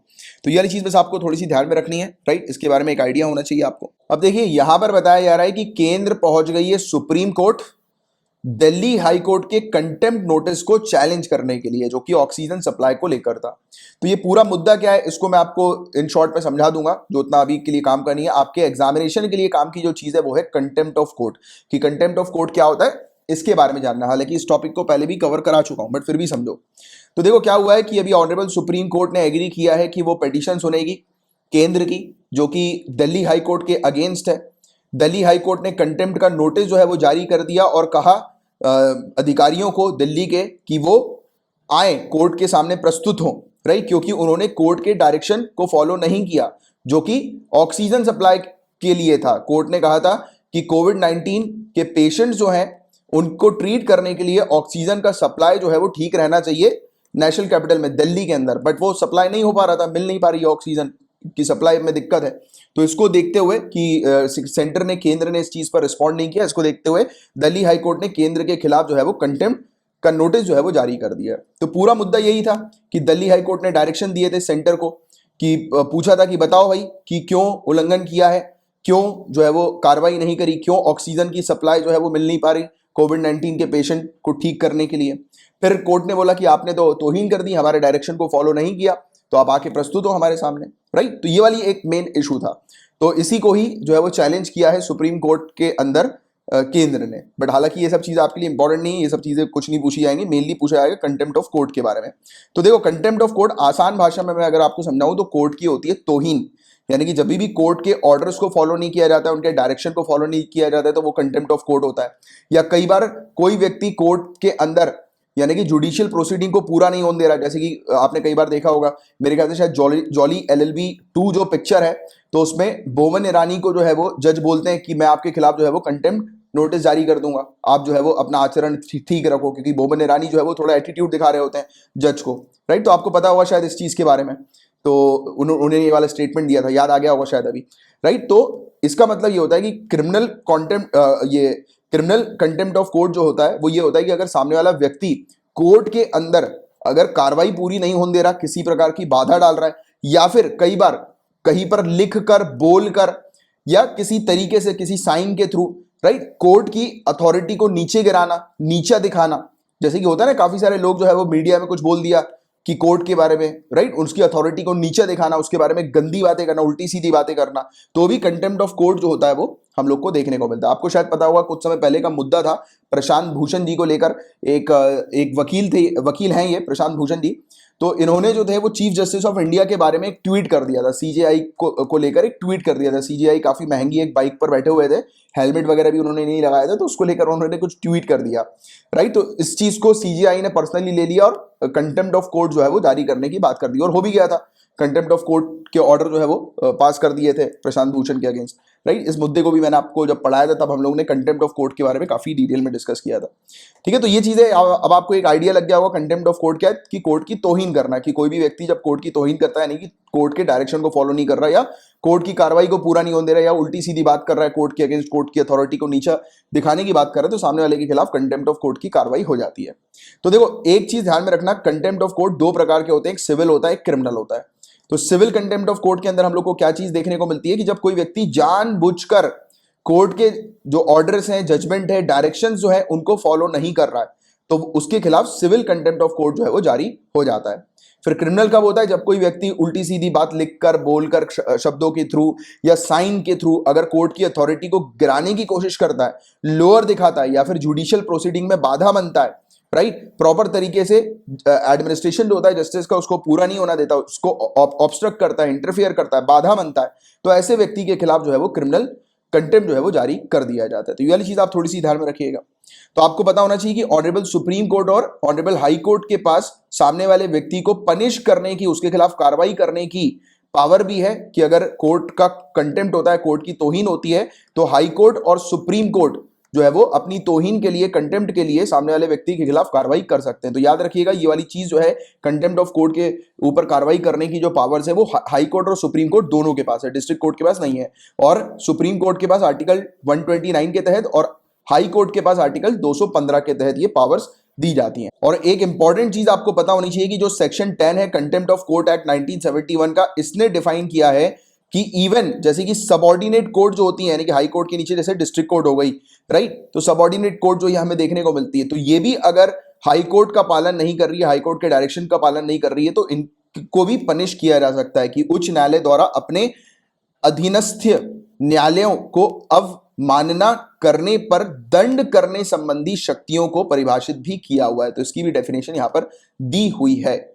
और कॉन्स्टिट्यूशन ने इवन इंक्लूड किया है कंटेम्प्ट ऑफ कोर्ट को रीजनेबल रिस्ट्रिक्शन के तौर पर फ्रीडम ऑफ स्पीच और एक्सप्रेशन के, कि फ्रीडम ऑफ स्पीच जो है, क्योंकि यानी कि स्पीच का मतलब हर कुछ नहीं है कि आपको अगर फ्रीडम मिली हुई है, फ्रीडम ऑफ स्पीच अगर मिली हुई है तो इसका मतलब ये नहीं कि आपको एब्सोल्यूट फ्रीडम मिली हुई है कि आप कुछ भी बोल सकते हो। नहीं, अगर आप कोर्ट के खिलाफ उल्टी सीधी बातें कर रहे हो, राइट, या नेशन के खिलाफ उल्टी सीधी बातें कर रहे हो, तो आपके ऊपर कार्रवाई होगी, राइट। तो ये चीज हम लोग को देखने को मिलती है कि आर्टिकल 19 के तहत जो freedom of speech and expression है, तो उसके ऊपर भी रीजनेबल रेस्ट्रिक्शंस लगते हैं, और वो जो रीजनेबल रेस्ट्रिक्शन है वो कोर्ट की तौहीन के भी हम लोग को देखने को मिल सकते हैं, राइट। और इवन पब्लिक ऑर्डर और डिफेमेशन वगैरह, वही चीज मैंने आपको बताई कि सामने वाला व्यक्ति जो है वो अगर किसी नेशन के बारे में उल्टी सीधी बात कर रहा है, या किसी, जैसे डिफेमेशन होता है ना, हम लोग को देखने को मिलता है कि सामने वाला व्यक्ति पब्लिकली किसी दूसरे व्यक्ति के खिलाफ उल्टी सीधी बात कर रहा, उसकी मतलब आलोचना नहीं कहेंगे हम लोग, यानी कि गलत गलत चीजें उसके बारे में बताकर उसको बदनाम कर रहा, तो सामने वाला व्यक्ति भी डिफेमेशन का केस जो है वो डाल सकता है। आपको पता होगा इस चीज के बारे में भी, राइट। तो ये था इस पूरा ओवरऑल टॉपिक। अब देखिए, ऑनरेबल सुप्रीम कोर्ट ने वेस्ट बंगाल के एक कानून को निरस्त कर दिया है, अनकॉन्स्टिट्यूशनल डिक्लेयर कर दिया है, जो कि रियल एस्टेट सेक्टर को रेगुलेट करने से रिलेटेड हम लोग को देखने को मिलता है। तो देखो, पहले तो मैं आपसे 2 क्वेश्चन पूछूंगा, इसका आंसर नीचे कमेंट बॉक्स पर लिखकर बताइएगा कि मुझे आप बताइए कि लैंड जो है, जो प्रॉपर्टी जो होती है, वो किस लिस्ट के अंदर आती है 7 शेड्यूल के। लिस्ट 1 यानी कि यूनियन के अंदर आती है, स्टेट के अंदर आती है, या फिर कॉन्करेंट लिस्ट के अंदर आती है, जिस पर दोनों ही कानून बना सकती है, केंद्र सरकार और राज्य सरकार। तो लैंड की पहले मैं बात कर रहा हूं, ठीक है। पहला क्वेश्चन कि लैंड जो है वो किस लिस्ट के अंदर आती है। दूसरा क्वेश्चन कि जो कॉन्ट्रैक्ट्स वगैरह जो होते हैं, राइट, प्रॉपर्टी को रेगुलेट करने से रिलेटेड, तो ये किस लिस्ट के अंदर आते हैं, लिस्ट 1, लिस्ट 2, लिस्ट 3, यानी कि यूनियन लिस्ट, स्टेट लिस्ट या कॉन्करेंट लिस्ट, किस में आते हैं। तो ये चीज आप थोड़ी सी बताइएगा। तो ये एक क्वेश्चन है, अभी इसका आंसर आगे चल के मैं आपको दे दूंगा और उसकी क्लैरिटी भी कर दूंगा, जिस क्लैरिटी की आवश्यकता है सिविल सर्विसेज के लिए। तो देखो, ऑनरेबल सुप्रीम कोर्ट ने वेस्ट बंगाल के एक कानून को जो है वो निरस्त कर दिया, जो कि रियल एस्टेट सेक्टर को रेगुलेट करने से रिलेटेड था वेस्ट बंगाल के अंदर, राइट। कहा कि वो अनकॉन्स्टिट्यूशनल है, राइट, असंवैधानिक है, ये बताते हुए अदालत ने उस कानून को निरस्त कर दिया और कहा कि केंद्र का जो रेरा है, real estate regulation and development act, real estate regulation and development act, RERA, तो केंद्र का जो रेरा कानून हम लोग को देखने को मिलता है, तो इसका अतिक्रमण कर रहा है, यानी कि इसके ऊपर जो है वो स्टेट ने अपने कानून को बिठा रखा है। जब केंद्र ने ऑलरेडी रेरा बना हुआ है, तो स्टेट को जो है वो रियल एस्टेट को रेगुलेट करने के लिए इस प्रकार का कोई कानून नहीं बनाना चाहिए। तो ऐसा ऑनरेबल सुप्रीम कोर्ट ने कहा, और अपने आर्टिकल 142 का उपयोग करते हुए कॉन्स्टिट्यूशन से कोर्ट ने डायरेक्शन दिए राज्य को और कहा कि इस कानून को जो है वो निरस्त कर दिया जाए, यानी कि ये कानून जो है वो अब नहीं मान्य होगा, अनकॉन्स्टिट्यूशनल होगा। और पहले जितनी भी, यानी कि इसने जितने भी रेगुलेट किया हुआ है और जितने भी निर्णय दिए हुए हैं प्रॉपर्टी से रिलेटेड अभी तक, यानी कि इस डेट की जजमेंट तक, जिस डेट पर अनकॉन्स्टिट्यूशनल डिक्लेयर किया गया है, तो वो वैसे के वैसे रहेंगे। बट अब इसके बाद किसी प्रकार का सैंक्शन नहीं होगा, किसी प्रकार की परमिशन नहीं दी जाएगी इस कानून के तहत प्रॉपर्टीज को लेकर, या किसी प्रकार से इस कानून के जो भी डिसीजन होंगे इस कानून के तहत, तो उसको मान्य नहीं कराया जाएगा आने वाले समय में अब, राइट। तो ये वाली चीज यहां पर बता दी गई। तो ऐसा क्या हुआ कि कोर्ट ने इस चीज को क्यों जो है वो असंवैधानिक या अनकॉन्स्टिट्यूशनल डिक्लेयर कर दिया, रद्द कर दिया, निरस्त कर दिया। तो ऐसा क्यों किया? तो ऑनरेबल सुप्रीम कोर्ट ने यह चीज कही कि वेस्ट बंगाल का जो ये कानून है, West Bengal Housing Industry Regulation Act 2017 का जो है, तो ये जो कानून है ये बेसिकली एक पैरेलल लेजिस्लेशन सेटअप करने से रिलेटेड है। पैरेलल लेजिस्लेशन का मतलब कि जब केंद्र का ऑलरेडी रेरा है, राइट, जिसके बारे में भी मैंने आपको बताया, जब केंद्र का ऑलरेडी रियल एस्टेट को रेगुलेट करने के लिए कानून है, तो स्टेट का ये कानून बनाकर जो है वो इसने वेस्ट बंगाल ने एक पैरेलल लेजिस्लेशन और पैरेलल रिजीम जो है वो छेड़ दी। मतलब इस प्रकार से कि दो दो कानून जो है वो इस प्रकार से बनाकर इसने जो है वो मतलब सिचुएशन को खराब करी कि ऑलरेडी जब एक कानून है केंद्र ने जो सेटअप किया हुआ है तो आप दूसरा कानून क्यों बना रहे हैं, राइट। तो यही चीज बताई कि अथॉरिटी जो है वो पार्लियामेंट की उसके ऊपर जाने के लिए या उसका अतिक्रमण करने के लिए, एंक्रोचमेंट करने के लिए स्टेट की लेजिस्लेचर ने इस प्रकार का काम किया, राइट। तो देखो आगे बढ़ने से पहले मैं आप लोग को उस क्वेश्चन का जवाब दूंगा जिसका जो जो मैंने आपसे अभी थोड़ी देर पहले पूछा था, और ये चीज बहुत ध्यान से सुनना क्योंकि ये चीज अभी सिविल सर्विसेज के लिए समझने की जरूरत है। तो लैंड जो है, राइट, भूमि जो है उससे रिलेटेड कानून बनाने की शक्तियां किसके पास प्राप्त है? स्टेट के पास प्राप्त है। स्टेट लिस्ट के अंदर आता है लैंड सब्जेक्ट, राइट। तो राज्य जो है वो कानून बनाती है। बट केंद्र बहुत स्मार्ट है, पार्लियामेंट बहुत स्मार्ट है। उसने जब ये रेरा बनाया ना, real estate regulation and development, real estate regulation and development act, ये रेरा जिसके बारे में मैंने आपको बताया था कि केंद्र ने जब इस रेरा को बनाया तब उनको पता है कि लैंड जो है वो तो स्टेट सब्जेक्ट है, बट इन्होंने देखा कि कॉन्करेंट लिस्ट, जिस लिस्ट पर राज्य सरकार और केंद्र सरकार दोनों ही कानून बना सकती है, पार्लियामेंट और स्टेट लेजिस्लेचर दोनों ही कानून बना सकती है, तो इसमें एक सब्जेक्ट है कॉन्ट्रैक्ट और प्रॉपर्टी को रेगुलेट करने से रिलेटेड एक सब्जेक्ट है कि कॉन्ट्रैक्ट्स और प्रॉपर्टी को रेगुलेट करने से रिलेटेड कानून बनाने की शक्तियां दोनों के पास है, पार्लियामेंट के पास भी और स्टेट लेजिस्लेचर के पास भी। तो पार्लियामेंट ने इसी चीज का उपयोग किया, इसी कॉन्करेंट लिस्ट के सब्जेक्ट का उपयोग करके रेरा को क्रिएट कर दिया।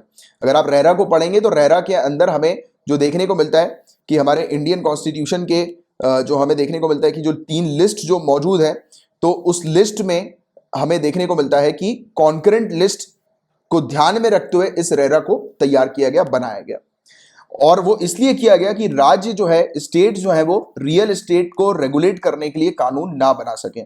हुआ यही कि वेस्ट बंगाल ने जो ये कानून बनाया, राइट, तो इसको अनकॉन्स्टिट्यूशनल इसलिए डिक्लेयर किया ऑनरेबल सुप्रीम कोर्ट ने क्योंकि आर्टिकल 254 क्लॉज 1 ये कहता है कि अगर कॉन्करेंट लिस्ट में मौजूद जो सब्जेक्ट्स हैं उस पर राज्य सरकार, स्टेट गवर्नमेंट और सेंट्रल गवर्नमेंट, यूनियन गवर्नमेंट अगर कानून बनाती हैं तो पार्लियामेंट के द्वारा यानी कि केंद्र के द्वारा बनाए गए कानून जो है वो प्रिवेल करेंगे, यानी कि उसको माना जाएगा, राज्य के कानून जो होंगे वो वॉइड, नल एंड वॉइड हो जाएंगे, यानी कि शून्य माने जाएंगे राज्य के द्वारा बनाए गए कानून। तो वेस्ट बंगाल ने क्या किया, रियल एस्टेट को रेगुलेट करने के लिए कानून बना दिया और ऑलरेडी केंद्र का रेरा है ही, तो इसलिए ऑनरेबल सुप्रीम कोर्ट ने बोला कि जो वेस्ट बंगाल का जो कानून है ये मान्य नहीं होगा, केंद्र का रेरा जो है वो लागू होगा और वो मान्य होगा। तो ये एक चीज है और इस चीज के बारे में आर्टिकल 254 क्लॉज 1 में लिखा हुआ है कि पार्लियामेंट के द्वारा बनाए गए कानून जो है वो प्रिवेल होंगे कॉन्करेंट लिस्ट के मैटर पे, यानी कि उनको मान्यता प्रोवाइड की जाएगी और ये अमान्य होंगे, स्टेट वाले कानून शून्य हो जाएंगे, राइट। तो ये वाली चीज है, इसकी आपको एक अच्छी जानकारी इस प्रकार से होनी चाहिए जो मैंने आपको अभी पढ़ाया, क्योंकि मेन चीज ये है। और रेरा का क्लियरली आपको पता होना चाहिए कि रेरा जो बनाया गया है या रियल एस्टेट को रेगुलेट करने के लिए जो हम लोग को शेड्यूल लिस्ट जो देखने को मिलती है उसमें कहां पर है, हम लोग को कॉन्करेंट लिस्ट में सब्जेक्ट देखने को मिलता है इसका रेरा का, ठीक है, यानी कि प्रॉपर्टी को रेगुलेट करने का। तो ये वाली चीज बहुत इंपॉर्टेंट है, ये चीज आ सकती है, इसलिए मैंने आपको दोबारा से बताई। अब देखो ये एक इंपॉर्टेंट चीज है कि आज की डेट में कोविड-19 के कारण इंडिया के अंदर डेथ बहुत तेजी से बढ़ती जा रही है, तो इससे रिलेटेड मेंस में आपसे क्वेश्चन पूछा जा सकता है। तो देखो एक मोस्ट रीसेंट एस्टीमेट हम लोग को देखने को मिला है institute for health matrix and evaluation का, IHME का, कोविड-19 पेंडेमिक को लेकर कि कोविड-19 पेंडेमिक जो है वो इंडिया के अंदर सबसे बड़ा कारण बनकर उभरा है मौतों का, कि मौत का सबसे बड़ा कारण बनकर उभरा है महामारी भारत के अंदर, क्योंकि बहुत लोगों की जाने जा रही है, बहुत बुरी स्थिति हो रही है यार। आप भी अपना ख्याल रखो, ध्यान रखो, अपनी फैमिली का स्पेशली बाहर मत निकलने दो क्योंकि बहुत बुरी स्थिति है, राइट। तो IHME एक independent global health research centre है जो कि हम लोग को यूनाइटेड स्टेट्स में यूनिवर्सिटी ऑफ वॉशिंगटन में देखने को मिलता है। अब इसके कुछ पॉइंट्स की अगर हम लोग बात करें कि कोविड-19 पेंडेमिक के कारण मौतें क्यों हो रही हैं, तो इंडिया के अंदर हमने देखा कि 19 मिलियन केसेस कोरोना वायरस के रिकॉर्ड किए गए। यूनाइटेड स्टेट्स के बाद दूसरे नंबर पर हम लोग बताए जा रहे हैं कि दूसरे नंबर पर इंडिया आ रही है कोरोना वायरस के केसेस के मामले में, और 2,15,000 से ज्यादा लोगों की कंफर्म मौतें जो है वो रिकॉर्ड की गई हैं, यानी कि ऑन रिकॉर्ड ये वाले डेटा हम लोग को देखने को मिल रहा है। और देखो आपको पता ही है ऑन रिकॉर्ड डेटा जो होता है वो कम ही होता है, राइट, क्योंकि जैसे कि जिस प्रकार से सरकार के डेली रिकॉर्ड्स आ रहे हैं और शमशान के अगर हम लोग रिकॉर्ड्स देखें, जैसे कि मीडिया में जो चीज बताई गई है, इस प्रकार के डेली रिकॉर्ड्स और शमशान के रिकॉर्ड, इवन जैसे कि आप मतलब ऐसा ना हो कि कभी आपको शमशान जाना पड़े इस समय पर, मैं कभी उम्मीद नहीं करूंगा, बट मैं भी रिसेंट पास में गया हूं तो मुझे पता है बहुत बुरी स्थिति है। लाशों का ढेर है, ढेर, मतलब बहुत बुरी स्थिति है। अगर वैन भी जो आती है ना, जो मुक्ति वाहन वगैरह जो होती है, तो वो भी एक साथ चार चार पांच पांच जो है वो लाशें लेकर आ रही हैं। बहुत बुरी स्थिति है। और महामारी का जो मानव टोल है, ह्यूमन टोल जो है, वो हाल के 2 दशकों 2000 से 2019 के दौरान 320 से भी ज्यादा प्राकृतिक आपदाओं में मारे गए मनुष्यों की संख्या से 2 गुना हम लोग को देखने को मिल रहा है। यानी कि नेचुरल डिजास्टर के कारण, यानी कि 320 से भी ज्यादा नेचुरल डिजास्टर जो हुए हैं सन 2000 से 2019 के पीरियड के बीच में, यानी कि 2 दशकों में 20 सालों के पीरियड के बीच में 320 से भी ज्यादा हम लोग को ये देखने को मिला है, यानी कि आपदाएं देखने को मिली है। उससे डबल नंबर में लोग जो है वो मारे गए हैं इस महामारी के दौरान। तो ये चीज यहां पर बताई गई। और टॉप कॉजेस क्या हैं इंडिया के अंदर डेथ के, तो देखो इसके अलावा कोविड-19 के अलावा दूसरे नंबर पर हार्ट डिजीज जो हो रही है वो लोगों को हो रही है। फिर इसके अलावा ये क्रोनिक ऑब्स्ट्रक्टिव पुल्मोनरी डिजीज, यानी कि रेस्पिरेटरी डिजीज, सांस लेने की, फेफड़ों की लंग्स खराब हो गए वाली डिजीज, उसके कारण लोगों की मौत हो रही है तीसरे नंबर पे। हार्ट अटैक आ रहा है, स्ट्रोक के केसेस देखने को मिल रहे हैं चौथे नंबर पर। डायरिया के कारण लोगों की मौत हो जा रही है, डायरिया की बीमारी के कारण 5वें नंबर पर। नियोनटाल डिसऑर्डर है, बच्चों की मौतें हो रही हैं। लोअर रेस्पिरेटरी इन्फेक्शन के कारण जो 7वें नंबर पर है मौत के, और ट्यूबरकुलोसिस के कारण मौत होती है, डायबिटीज के कारण मौत होती है, लीवर डिजीज के कारण इसमें सिरोसिस भी मौजूद है 10वें नंबर पर। तो देखो ये टॉप 10 कॉजेज हैं जिसके कारण से लोगों की मौतें हो रही है इंडिया के अंदर, जिसके बारे में आपको पता होना चाहिए। टॉप पे तो पेंडेमिक है, महामारी हम लोग को कोरोना वायरस की देखने को मिल रही है फर्स्ट नंबर पे, उसके बाद फिर ये 9 हम लोग को देखने को मिल रहा है, ठीक है।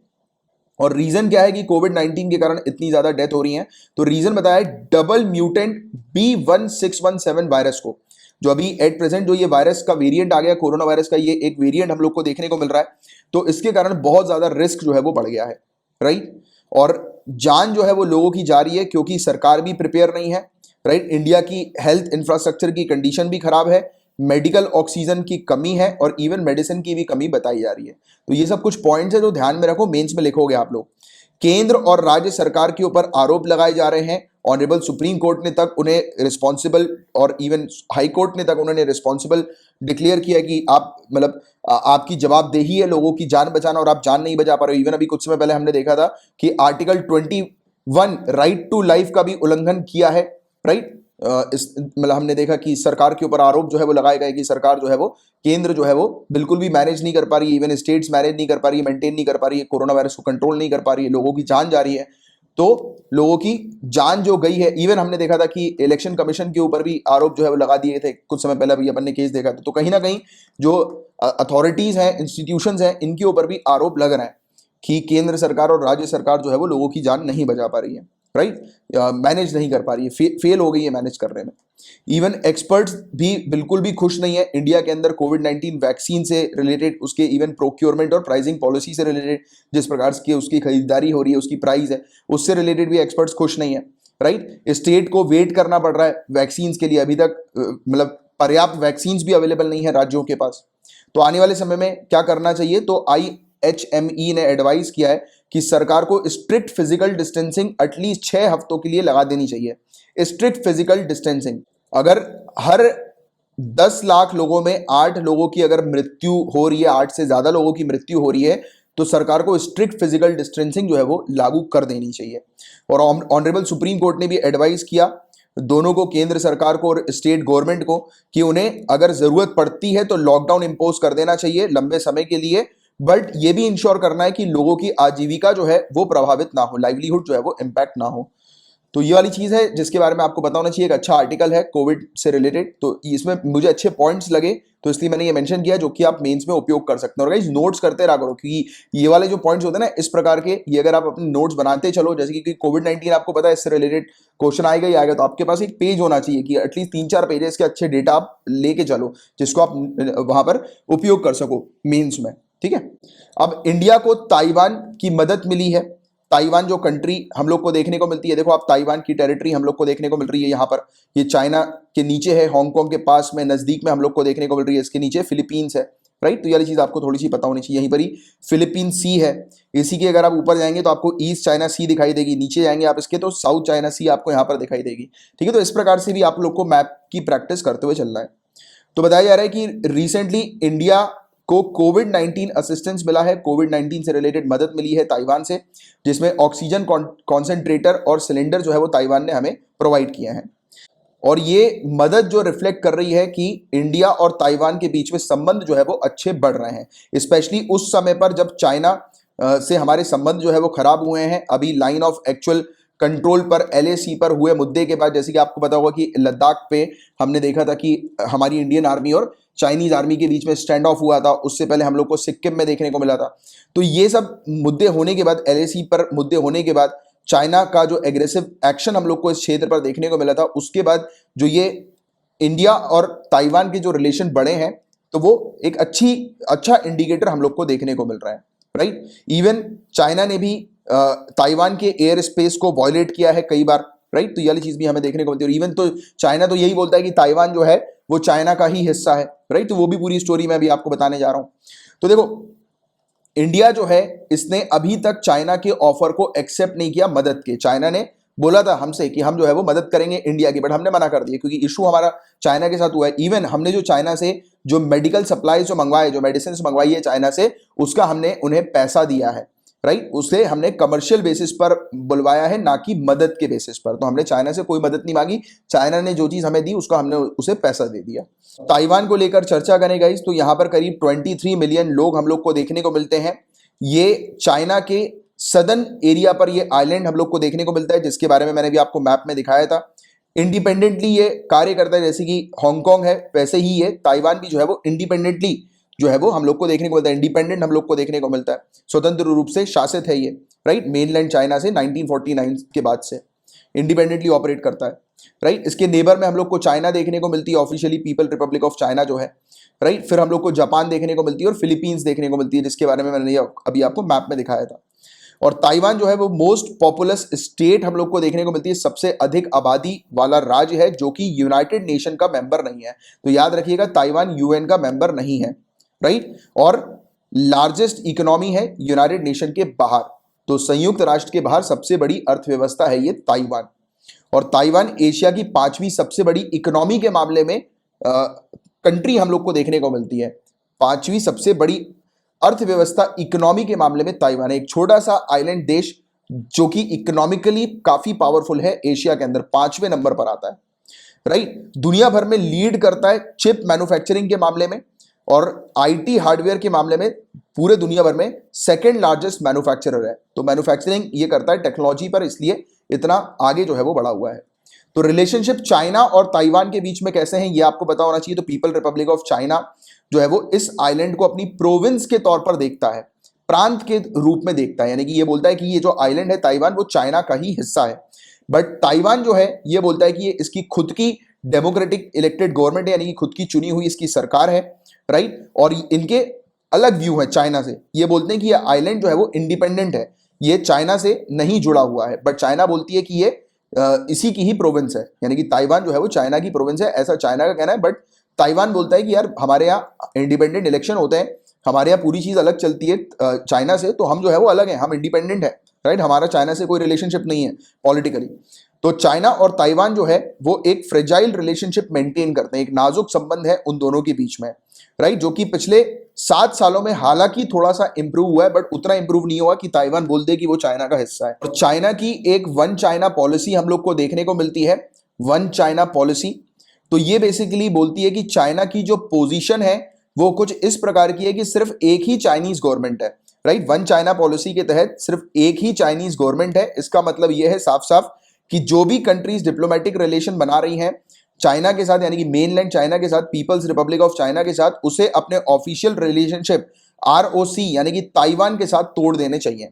मतलब कि कोई भी कंट्री अगर ताइवान के साथ अपने रिलेशन बना रही है तो वो कंट्री जो है वो चाइना से रिलेशनशिप ना बनाए, या फिर जो भी कंट्री चाइना से रिलेशनशिप बना रही है वो ताइवान से रिलेशनशिप ना बनाए। तो ये क्लियर ये वाली बात करती है China clearly one China policy के थ्रू। और इंडिया ताइवान के कैसे रिलेशंस हम लोग को देखने को मिलते हैं, तो डिप्लोमेटिक रिलेशन की अगर हम लोग बात करें तो इंडिया और ताइवान के बीच में कोई भी फॉर्मल डिप्लोमेटिक रिलेशनशिप नहीं थे। बट 1995 के बाद से दोनों ने ही मेंटेन किया रिप्रेजेंटेटिव ऑफिस अपनी एक दूसरे की कैपिटल में, यानी कि ताइवान का रिप्रेजेंटेटिव ऑफिस हम लोग को दिल्ली में देखने को मिलता है और हमारा रिप्रेजेंटेटिव ऑफिस ताइवान में मौजूद है, राइट। और इंडिया जो है वो हालांकि वन चाइना पॉलिसी को सपोर्ट करता है, राइट, अभी तक, यानी कि ऑन रिकॉर्ड्स। बट ऑब्वियसली बात है, डिप्लोमेसी चलती है, अभी हमारे चाइना से संबंध अच्छे नहीं है, इसलिए हम लोगों ने ताइवान से अपने संबंध क्रिएट करना शुरू किया और ताइवान ने ही हाथ बढ़ाया है, ताइवान ने ही हम लोग को मदद ऑफर करी और हमने उसकी मदद ली है। इकोनॉमिक रिलेशनशिप के मामले की अगर हम लोग बात करें तो देखो, सन 2000 में हमारा जो ट्रेड रिलेशन था ताइवान के साथ, वो $1 बिलियन का था, जो कि 2019 में बढ़कर $7.5 बिलियन का हो गया। इंडिया और ताइवान ने 2018 में बायलैटरल इन्वेस्टमेंट एग्रीमेंट भी साइन किए कि इंडिया जो है वो ताइवान में इन्वेस्टमेंट करेगी, ताइवान भी कुछ एरियाज पे इंडिया के अंदर इन्वेस्टमेंट करेगी। और आपको बता दें कि अराउंड 200 ताइवानीज कंपनी हम लोग को देखने को मिलती है इलेक्ट्रॉनिक्स की फील्ड में, कंस्ट्रक्शन की, petrochemical, machines, information and communication technology और ऑटो पार्ट्स की फील्ड में जो इंडिया में ऑपरेट कर रही है। तो 200 ताइवानीज कंपनीज इंडिया के अंदर हमें देखने को मिलती हैं, राइट। और साइंस और टेक्नोलॉजी की फील्ड में 30 government funded joint research projects भी चल रहे हैं, यानी कि सरकार के द्वारा फंड किए गए साइंस की फील्ड पे भी प्रोजेक्ट हम लोग को देखने को मिलते हैं, ये ताइवान और इंडिया के बीच में। और कल्चरल रिलेशनशिप की बात करें गाइस, तो दोनों ही कंट्रीज ने एक्सपेंड किया अपने एजुकेशनल एक्सचेंजेस को। एक म्यूचुअल डिग्री रिकॉग्नाइजेशन एग्रीमेंट के बाद जो हायर एजुकेशन का हमें देखने को मिला था, जो 2010 में साइन हुआ था। तो 2010 में हायर एजुकेशन के लिए भी, राइट, यानी कि ताइवानीज जो स्टूडेंट्स हैं वो इंडिया में आकर पढ़ सकें, और इंडिया के कोई स्टूडेंट है अगर वो इंटरेस्टेड हो ताइवान में जाकर पढ़ने के लिए, तो उनको भी अपॉर्चुनिटी मिल सके वेरियस फील्ड में, जैसे कि इलेक्ट्रॉनिक्स हो गई, आईटी हो गई, राइट। तो ये वाली चीज यहां पर देखने को मिली, इसको लेकर एक एग्रीमेंट था। अब ताइवान और इंडिया के बीच के जो रिलेशन है उसमें चुनौतियां हम लोग को क्या देखने को मिलती है, तो वन चाइना पॉलिसी एक बड़ी चुनौती है। तो इंडिया को काफी डिफिकल्टी होती है पूरी तरह से बायलैटरल रिलेशनशिप मेंटेन करने के लिए, क्योंकि वन चाइना पॉलिसी के थ्रू मैंने आपको बताया ना, चाइना का कहना यह है कि अगर ताइवान से कोई भी कंट्री रिलेशनशिप बनाएगी तो वो चाइना से रिलेशनशिप ना बनाए, या फिर चाइना से बनाएगी तो ताइवान से, मतलब चाइना से बनाएगी तो उससे ताइवान से नहीं बनाना होगा। तो इस प्रकार की चीज हम लोग को देखने को मिलती है, राइट। तो एट प्रेजेंट लगभग 15 कंट्रीज पूरे दुनिया भर में हम लोग को देखने को मिलती है जो कि ताइवान को एक इंडिपेंडेंट कंट्री जो है वो घोषित करती है formally, but India in 15 country में से नहीं है, ठीक है। तो ये वाली चीज भी आप लोग को थोड़ी सी ध्यान में रखना कि भारत जो है वो नहीं है इन कंट्रियों में से जो कि ताइवान को फॉर्मली एक, यानी कि फॉर्मल तौर पर एक इंडिपेंडेंट कंट्री रिकॉग्नाइज करती है, तो इंडिया नहीं करती। मैंने आपको बताया ना, इंडिया वन चाइना पॉलिसी को अभी तक सपोर्ट कर रही है, बट हो सकता है कि आने वाले समय में ये स्टैंड जो है वो चेंज हो जाए। इकोनॉमिक कॉपरेशन में भी हर्डल्स हैं कुछ। ताइवान का इन्वेस्टमेंट जो बढ़ रहा है तो वो कल्चरल चैलेंजेस फेस कर रहा है, ब्यूरोक्रेटिक हर्डल्स फेस कर रहा है, और इंडिया के ऊपर प्रेशर भी आ रहा है डोमेस्टिक प्रोड्यूसर से, क्योंकि जो डोमेस्टिक प्रोड्यूसर है हमारे, ऑब्वियस ही बात है कि जो इंडिया के अंदर जो लोग हैं, जो हमारे भारतीय हैं, जो मैन्युफैक्चरिंग कर रहे हैं, तो उनको कहीं ना कहीं से नुकसान हो रहा है कि यार ये ताइवानीज कंपनी यहाँ पर आकर जो सेटअप कर रही है वो कहीं ना कहीं हमारी डोमेस्टिक जो कंपनीज हैं उनके बिजनेस को खत्म कर रही हैं, राइट। तो ये भी एक हर्डल सामने आ रहा है, राइट। ये वाली चीज भी हम लोग को देखने को मिल रही है। तो ताइवान के साथ रिलेशनशिप बढ़ाने का क्या स्कोप है, तो देखो, ताइवान एक इंपॉर्टेंट ज्योग्राफिकल एंटिटी के तौर पर हम लोग को देखने को मिलती है, एक इंपॉर्टेंट ज्योग्राफिकल टेरिटरी है और इंडो पैसिफिक क्षेत्र में, और इंडिया का विजन जो इंडो पैसिफिक में है, तो उसके लिए ये बहुत ज्यादा जरूरी है कि हम लोग ताइवान के साथ मिलकर जो है वो काम करें, पार्टिसिपेट करें, और ताइवान भी अभी एट प्रेजेंट इंटरेस्टेड है हमारे साथ काम करने के लिए। और ताइवान के लिए इंडिया एक मेजर फोकस के तौर पर हमें देखने को मिलती है। ताइवान की एक न्यू साउथ बाउंड पॉलिसी है जिसको इसने 2016 में लॉन्च किया था, जिसमें ये एम कर रही है कि अपनी इंटरनेशनल प्रोफाइल को बढ़ाएगी, अच्छा करेगी, दूसरी कंट्रीज के साथ अपने पॉलिटिकल, इकोनॉमिक और पीपल टू पीपल कनेक्शन जो है वो बिल्डअप करेगी, जिसमें इसने इंडिया को भी टारगेट किया हुआ है कि इंडिया के साथ संबंध अच्छे ये बनाएगी। और ताइवान की रेपुटेशन की अगर हम लोग बात करें पूरे दुनिया भर के मामले में, लीडरशिप के मामले में, तो सेमीकंडक्टर को लेकर, इलेक्ट्रॉनिक्स को लेकर ये लीड करती है। जैसे मैंने आपको बताया ना कि आईटी के मामले में भी सेकंड नंबर पर आती है एक छोटी सी कंट्री, छोटा सा देश ताइवान, राइट। तो ये चीज हम लोग को देखने को मिलती है। और इंडिया की leadership ITES, information technology enabled service में हम लोग को देखने को मिलती है, राइट। और साथ ही साथ ये make in India, digital India, smart city campaign में मिलकर काफी कंट्रीब्यूट कर सकते हैं, क्योंकि आईटी के मामले में ताइवान जो है वो लीड करती है, तो उसकी मदद से और उसकी डिवाइसेस की मदद से हम लोग जो है वो अपने make in India, digital India और स्मार्ट सिटी कैंपेन को जो है वो बूस्ट कर सकते हैं। तो ताइवान हमारे लिए कंट्रीब्यूट कर सकती है। और ताइवान की एग्रो टेक्नोलॉजी और फूड प्रोसेसिंग टेक्नोलॉजी भी जो है वो इंडिया के एग्रीकल्चर सेक्टर के लिए भी काफी बेनिफिट है। तो बेसिकली अगर हम लोग बात करें कि कमर्शियल पॉइंट ऑफ व्यू से भी और अपने देश के डेवलपमेंट के पॉइंट ऑफ व्यू से भी, तो ताइवान कि जो आज की डेट में जो स्थिति है, यानी कि जिस प्रकार से वो लीड करती है वेरियस चीजों में, तो वो हमारे लिए मददकारी होगी, हेल्पफुल होगी। और ताइवान एक इंटीग्रल पार्ट हम लोग को देखने को मिलता है सप्लाई चेन मैकेनिज्म का, यानी कि सप्लाई करने के लिए क्षेत्र की अगर हम लोग बात करेंगे, ऐसे एरिया पर है जहां से इजीली सप्लाई जो है वो हो सकता है। और ट्रेड एग्रीमेंट ताइवान के साथ ये इंडिया की मदद करेगा कि इस एरिया पर कनेक्टेड रहने के लिए, यानी कि उसका कनेक्शन बिल्डअप करने के लिए इस एरिया पर, जिस समय पर हम लोग चाइना के साथ अपने कनेक्शन को जो है वो हटा रहे हैं, खत्म कर रहे हैं, तो कहीं ना कहीं उसके साथ कांटेक्ट करके हम लोग जो है वो रिप्लेस कर सकते हैं कि उस क्षेत्र पर हमारा होल्ड जो है वो एक हो जाएगा, राइट, इसके साथ कनेक्शन बिल्डअप करके। और दोनों ही कंट्री जो है गाइस डेमोक्रेसीज हम लोग को देखने को मिलती हैं। अगर दोनों कंट्री की पार्लियामेंट अगर आपस में इंटरेक्ट करेंगी, मिनिस्टर्स एक दूसरी कंट्री के अंदर विजिट करेंगे, तो इसमें मजबूती होगी दोनों कंट्रीज के कमिटमेंट जो है रूल ऑफ लॉ को लेकर और गुड गवर्नेंस को लेकर उसको मजबूत करने में। और बताया जा रहा है कि इस प्रकार का एंगेजमेंट जो होगा ताइवान के साथ, तो ये बेसिकली चाइना को काउंटर करने के पर्पस के लिए भी हम लोग कर सकते हैं। जैसे कि आज की डेट में हम लोग को चाइना को काउंटर करना है, तो चाइना के नजदीक हम लोग को ताइवान देखने को मिल रहा है, जो अगेन चाइना को पसंद नहीं करती, तो ताइवान के साथ अच्छे रिलेशनशिप बना के चाइना को कलेक्टिवली हम लोग काउंटर कर सकते हैं। तो ये वाली चीज यहां पर बताई जा रही है, राइट। और इंडिया ताइवान के जो रिलेशनशिप है, वो इंडिया चाइना के रिलेशन जो हम लोग को देखने को मिल रहे हैं, उससे हम लोग काउंटर कर सकते हैं, शिफ्ट कर सकते हैं, राइट। और ताइवान जो है वो इंडिया की तरफ आगे कदम बढ़ा रही है, इंडिया को भी जो है वो इस पर रिस्पॉन्ड करना चाहिए, राइट, इंडिया को भी आगे कदम बढ़ाना चाहिए। तो ये वाली चीज यहां पर बताई गई है। तो ये था पूरा ओवरऑल टॉपिक गाइस, जिसमें हमने काफी अच्छे से डिटेल में ताइवान के पॉइंट्स को समझा कि ताइवान के साथ रिलेशनशिप क्रिएट करने में क्या फायदा होगा इंडिया का, और ताइवान किस चीज के लिए जानी जाती है, क्योंकि ये सब पॉइंट्स है, ये बहुत इंपॉर्टेंट है, क्योंकि आज की डेट में चाइना को हम लोग काउंटर कर रहे हैं, तो और ताइवान जो है वो, जो कि चाइना को पसंद नहीं करती है, उसकी वन चाइना पॉलिसी के थ्रू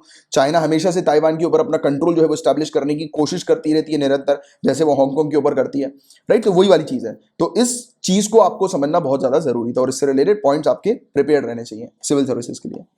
अब इंडिया यूके की वर्चुअल समिट हम लोग को देखने को मिली है रिसेंटली। हमारे ऑनरेबल प्राइम मिनिस्टर और यूके के प्राइम मिनिस्टर के बीच में एक बायलैटरल वर्चुअल समिट हम लोग को देखने को मिली। इंडिया ने थैंक यू कहा यूके को कि यूके ने मेडिकल असिस्टेंस प्रोवाइड किया, मेडिकल सहायता हम लोग को प्रोवाइड करी उस समय पर जिस समय सीवियर सेकेंड वेव जो है वो कोविड-19 की इंडिया के अंदर देखने को मिली, राइट। तो क्या क्या चीजें हुई यहां पर, तो रोड मैप 2030 का अडॉप्ट किया, जो कि एक हम लोग को बायलैटरल टाई देखने को मिल रहा है स्ट्रेटेजिक पार्टनरशिप को लेकर, कॉम्प्रिहेंसिव स्ट्रेटेजिक पार्टनरशिप को लेकर। ये इस पर्टिकुलर रोड मैप 2030 के अंदर एक फ्रेमवर्क हम लोग को देखने को मिल रहा है यूके इंडिया रिलेशनशिप के लिए, health, climate, trade, education, science and technology और डिफेंस जैसे एरियाज के ऊपर, कि यूके और इंडिया मिलकर जो है वो काम करेंगी इन फील्ड्स पर, राइट, साथ में मिलकर। और UK India health partnership expand होगी, जिससे कि ग्लोबल हेल्थ सिक्योरिटी को बढ़ाया जा सकता है और पेंडेमिक रेजिलियंस बनाया जा सकता है। यानी कि आने वाले समय पे पेंडेमिक अगर होती है, इस प्रकार की महामारी होती है, तो उसको खत्म करने के लिए इंडिया यूके मिलकर काम करेंगी, राइट। तो ये सब चीजें हम लोग को 2030 के फ्रेमवर्क पर देखने को मिली कि आने वाले 10 साल में यूके और इंडिया किन किन एरियाज पर काम करने वाली है। तो ये सब चीजें डिस्कस हुई, राइट। इसमें बताया जा रहा है कि इंटरनेशनल सप्लाई चेन जो है, इंटरनेशनल सप्लाई चेन जो कि आज की डेट में कोविड-19 के कारण जो है वो हार्म हुआ है, यानी कि रुकावट उसमें आई है, मेडिकल वगैरह और वेरियस दूसरे जो बेसिक नीड्स के जो प्रोडक्ट्स हैं उनका सप्लाई जो है वो हो नहीं पा रहा है। तो कहा जा रहा है कि इसको कंटिन्यू रखा जाए, इसको मजबूत बनाने के ऊपर काम किया जाए, जिसमें इंश्योर किया जाए कि क्रिटिकल मेडिसिन हैं, वैक्सीन और दूसरे मेडिकल प्रोडक्ट्स हैं, वो ऐसे एरिया पर पहुंच सकें जिन एरियाज पर बहुत ही ज्यादा जरूरत है, राइट। ये अपने यूके इंडिया वैक्सीन पार्टनरशिप को एक्सपेंड करेंगे, बढ़ाएंगे, राइट। तो इस पर भी बात हुई। इन्होंने एनहेंस्ड ट्रेड पार्टनरशिप को लॉन्च किया, यानी कि दोनों कंट्रीज मिलकर ट्रेड करेंगी, अपने ट्रेड को बढ़ाएंगी, राइट। मार्केट एक्सेस जो है वो स्पेसिफिक सेक्टर में ओपन करेंगी दोनों कंट्रीज के लिए। ब्रिटेन ने जो है वो फिशरी सेक्टर को ओपन कर दिया है अपने और इंडियन प्लेयर्स के लिए, कि ज्यादा इंडियंस जो है वो आकर ब्रिटेन के फिशरी सेक्टर में जो है वो इन्वेस्ट कर सकते हैं, काम कर सकते हैं। और अपॉर्चुनिटीज नर्सेस के लिए ओपन कर दी। इंडिया के सी फेयरर्स सर्टिफिकेट्स को रिकॉग्नाइज करना शुरू कर दिया, राइट। और ये ज्वाइंट डायलॉग करने वाले हैं आने वाले समय में, जो कि सोशल सिक्योरिटी एग्रीमेंट से रिलेटेड होगा, कि जो भी इंडियंस ब्रिटेन में काम कर रहे हैं उनको सोशल सिक्योरिटी प्राप्त हो। और अब इतना कर रहा है ब्रिटेन, तो हमारा भी फर्ज बनता है कि उसके लिए भी कुछ करें। तो हम लोगों ने पहले जो रेस्ट्रिक्शन लगा रखे थे ब्रिटेन के ऊपर कि ब्रिटेन से फ्रूट जो है वो इंडिया में नहीं आएंगे, तो उसको हमने हटा दिया, राइट। हमने बोला कि ब्रिटेन के जो फ्रूट प्रोड्यूसर है वो हमें जो है वो कर सकते हैं, एक्सपोर्ट कर सकते हैं अपने फ्रूट्स वगैरह, राइट। और हम लोग ने मेडिकल डिवाइसेस के एक्सेस, इंप्रूव्ड एक्सेस को भी मंजूरी दे दी, उस पर भी रेस्ट्रिक्शन जो था वो हटा दिया मेडिकल डिवाइसेस के ऊपर, कि अब मेडिकल डिवाइसेस भी हम लोग जो है वो ब्रिटेन से मंगवा लेंगे। तो ये वाली चीज हम लोग को देखने को मिली। और इसके अलावा जो लीगल सर्विसेज जो है उसको भी ओपन करने की बात करी कि दोनों कंट्रीज की, जैसे आपको पता होगा कि आज की डेट में काफी सारे लोग जो है वो यूके भाग गए हैं इंडिया से, यहाँ पर घोटाला करके, राइट। भगौड़े, आर्थिक भगौड़े हम लोग को देखने को मिले हैं, राइट। हमने डिस्कस किया था इसके बारे में भी, फ्यूजिटिव इकोनॉमिक ऑफेंडर हम लोग को देखने को मिले हैं, राइट। तो वो भगे हैं, जैसे कि विजय माल्या हो गया, नीरव मोदी हो गया, तो ये सब लोगों को शरण जो है वो मिली हुई है यूके के अंदर। तो ये वाली चीज इसलिए हो रही है कि इस प्रकार के, यानी कि ये वाला एग्रीमेंट भी मिलकर काम करेंगे कि इस प्रकार से जो भगौड़े यूके के अंदर जाकर बैठ गए हैं तो उन्हें वापस लाया जाए, राइट। इसके अलावा फ्री ट्रेड एग्रीमेंट के ऊपर जो है वो नेगोशिएशन करने की बात करी कि आने वाले समय में फ्री ट्रेड एग्रीमेंट के ऊपर नेगोशिएशन किया जाएगा। इसमें बताया जा रहा है कि जल्दी से जल्दी फायदा मिल सके इसके लिए एग्रीमेंट जो है वो किया जाएगा, ट्रेड एग्रीमेंट। और इसके अलावा टारगेट जो है वो रखे जाएंगे कि कैसे दोनों कंट्री जो है वो अपने 2030 तक अपने बायलेटरल ट्रेड को, यानी कि जो ट्रेड होता है यूके और इंडिया के बीच में, उसे डबल कर दें या डबल से ज्यादा कर दें, राइट, 2030 तक आने वाले 10 सालों में। इसके अलावा नया India UK global innovation partnership की यहां पर बात हुई, तो आपको बता दें कि यूके जो है वो इंडिया की सेकंड लार्जेस्ट पार्टनर है रिसर्च और इनोवेशन कोलैबोरेशन के मामले में, कि यूके और इंडिया मिलकर वेरियस चीजों पर रिसर्च करती हैं मिलकर। और नई पार्टनरशिप का मेन एम यह है कि जैसे कि अफ्रीका की अगर हम लोग बात करें और दूसरी डेवलपिंग कंट्रीज की अगर हम लोग बात करें, तो इन तक फायदा पहुंचाने के लिए इंडिया के जो इनोवेशंस है, इंडिया ने जो रिसर्च की हुई रहती है वेरियस चीजों पर, तो उसका यूके जो है वो सपोर्ट करें, यानी कि इंडिया के इनोवेशन जो है वो वेरियस डेवलपिंग कंट्रीज तक पहुंचे। तो इससे इंडिया को भी जो है वो मेनली फायदा होगा, और यूके का सपोर्ट रहेगा तो दूसरे देश आसानी से हमारे इनोवेशंस को जो है वो एक्सेप्ट कर लेंगे। सिक्योरिटी और डिफेंस की फील्ड पे भी कॉपरेशन हम लोग को देखने को मिला, स्पेशली मैरीटाइम डोमेन अवेयरनेस पर कॉपरेशन हम लोग को देखने को मिला। तो ये इसमें नया एग्रीमेंट हम लोग को देखने को मिल रहा है जिसमें मैरीटाइम इंफॉर्मेशन शेयर होगा, यानी कि समुद्र में जो भी एक्टिविटी होती है उसकी इंफॉर्मेशन जो है वो शेयर करेंगे हम लोग ब्रिटेन को, और ब्रिटेन हमें शेयर करेगी कि उसके आसपास के एरिया पर कोई भी अगर एक्टिविटी हो रही है किसी प्रकार की तो उसकी जानकारी जो है ये प्रोवाइड कराएगी। तो ये इनविटेशन है यूके के लिए कि यूके इंडिया के इंफॉर्मेशन फ्यूजन सेंटर को ज्वाइन करे, जो कि गुड़गांव में हम लोग को देखने को मिलता है।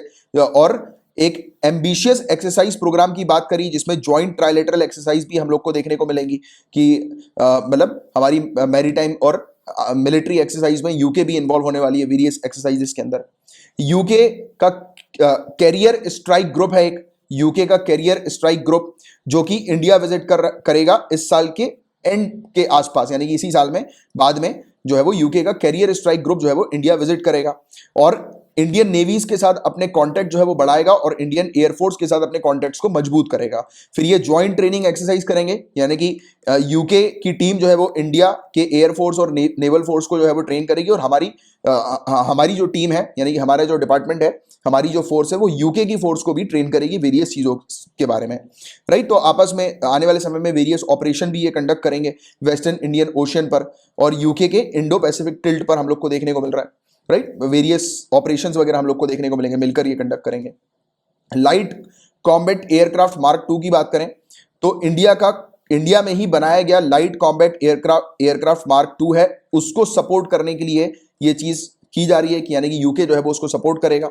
इसके अलावा दोनों कंट्रीज मिलकर कोलैबोरेशन भी करेंगी, जैसे कि मैरीटाइम प्रोपल्जन में, स्पेस और साइबर की फील्ड में, राइट। और ये एक नए एरा की शुरुआत होगी यूके इंडिया की रिसर्च में, राइट, कैपेबिलिटीज में, इंडस्ट्रियल कोलैबोरेशन हम लोग को इंडियन कॉम्बैट एयर का और भी दूसरे एरियाज पर देखने को मिलेगा कि इंडस्ट्रियल कोलैबोरेशन जो है वो आने वाले समय में दोनों कंट्रीज करने वाली हैं। इसके अलावा माइग्रेशन की बात करेंगे तो माइग्रेशन रिलेशन को एनहेंस करने के लिए कि काफी आसानी हो जाए ब्रिटिश और इंडियन नेशनल को कि वो काम कर सकें और रह सकें एक दूसरे की कंट्री में, यानी कि ब्रिटेन से लोग जो है वो इंडिया पर आकर काम कर सके, रह सकें, इंडिया जो है वो ब्रिटेन में जाकर काम कर सके, रह सकें।